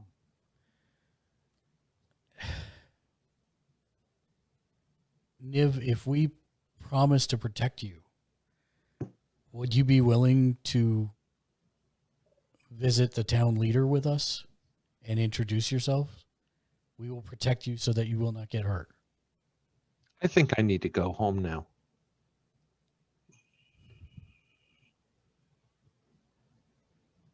Maybe will you meet me here tomorrow morning? Just you? Just the three of us? Yes. When the sun first crests, Yes. we can do that. Okay. I will meet you here. We will see you then. Okay. He trots off, and he's wicked fast. Yeah, I figured. That's why I was thinking horses, because we probably wouldn't be able to keep up with anything that could move fast. Well, that was interesting. What a twist.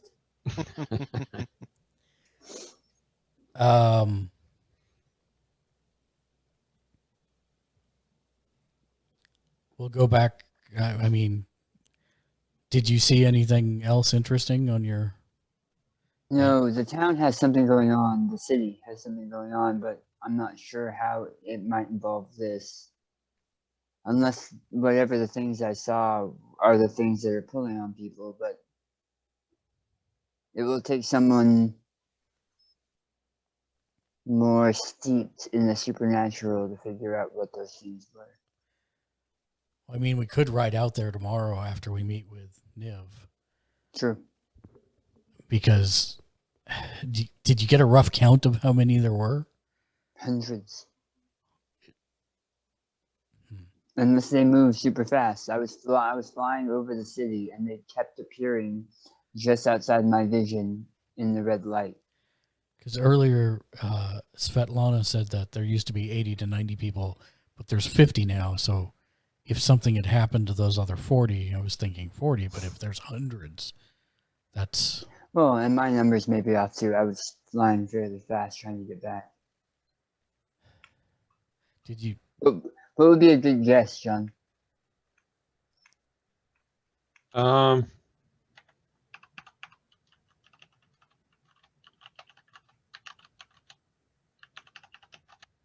33. It really seems like they were the ghosts of the dead of that city. All right, then. I only flew over a small portion of the city, and I really think I feel it was hundreds. And if we lay that statistic over the whole city, it could be thousands. Yeah. Well, I guess we'll go back and... By the way, have I heard anything over the microtransmitter? you have not. Okay.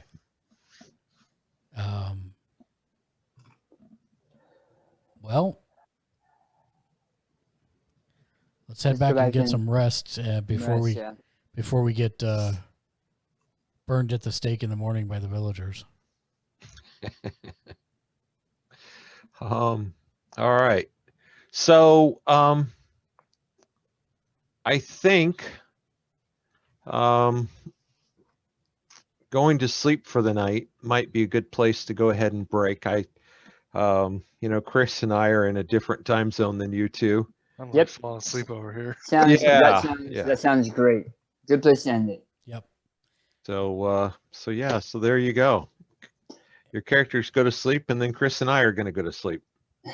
Thank you for running, John. This is awesome. Yeah, thank you, John. Thank you, guys. Thank you. And always, if you'd like to support us, don't forget, if you're on Twitch, you can click the follow button, or you can hit that subscribe button like Mr. J Nice has done for 31 months and become one of our rock stars. On YouTube, make sure you hit the like, subscribe, and of course the bell icon to be notified whenever we upload new content, which is almost every single day of the week, Monday through Friday. And last but not least, you can head to our Patreon page at patreon.com/gamersledge, where you can get your name on every show that we do for as little as $1 a month, just like the fine folks scrolling up across my screen right here, our Patreon and Twitch producers.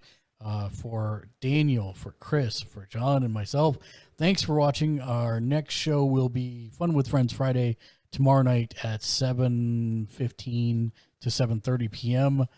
Pacific, and we'll see you then. Thanks for watching. Till next time, game on. Game on.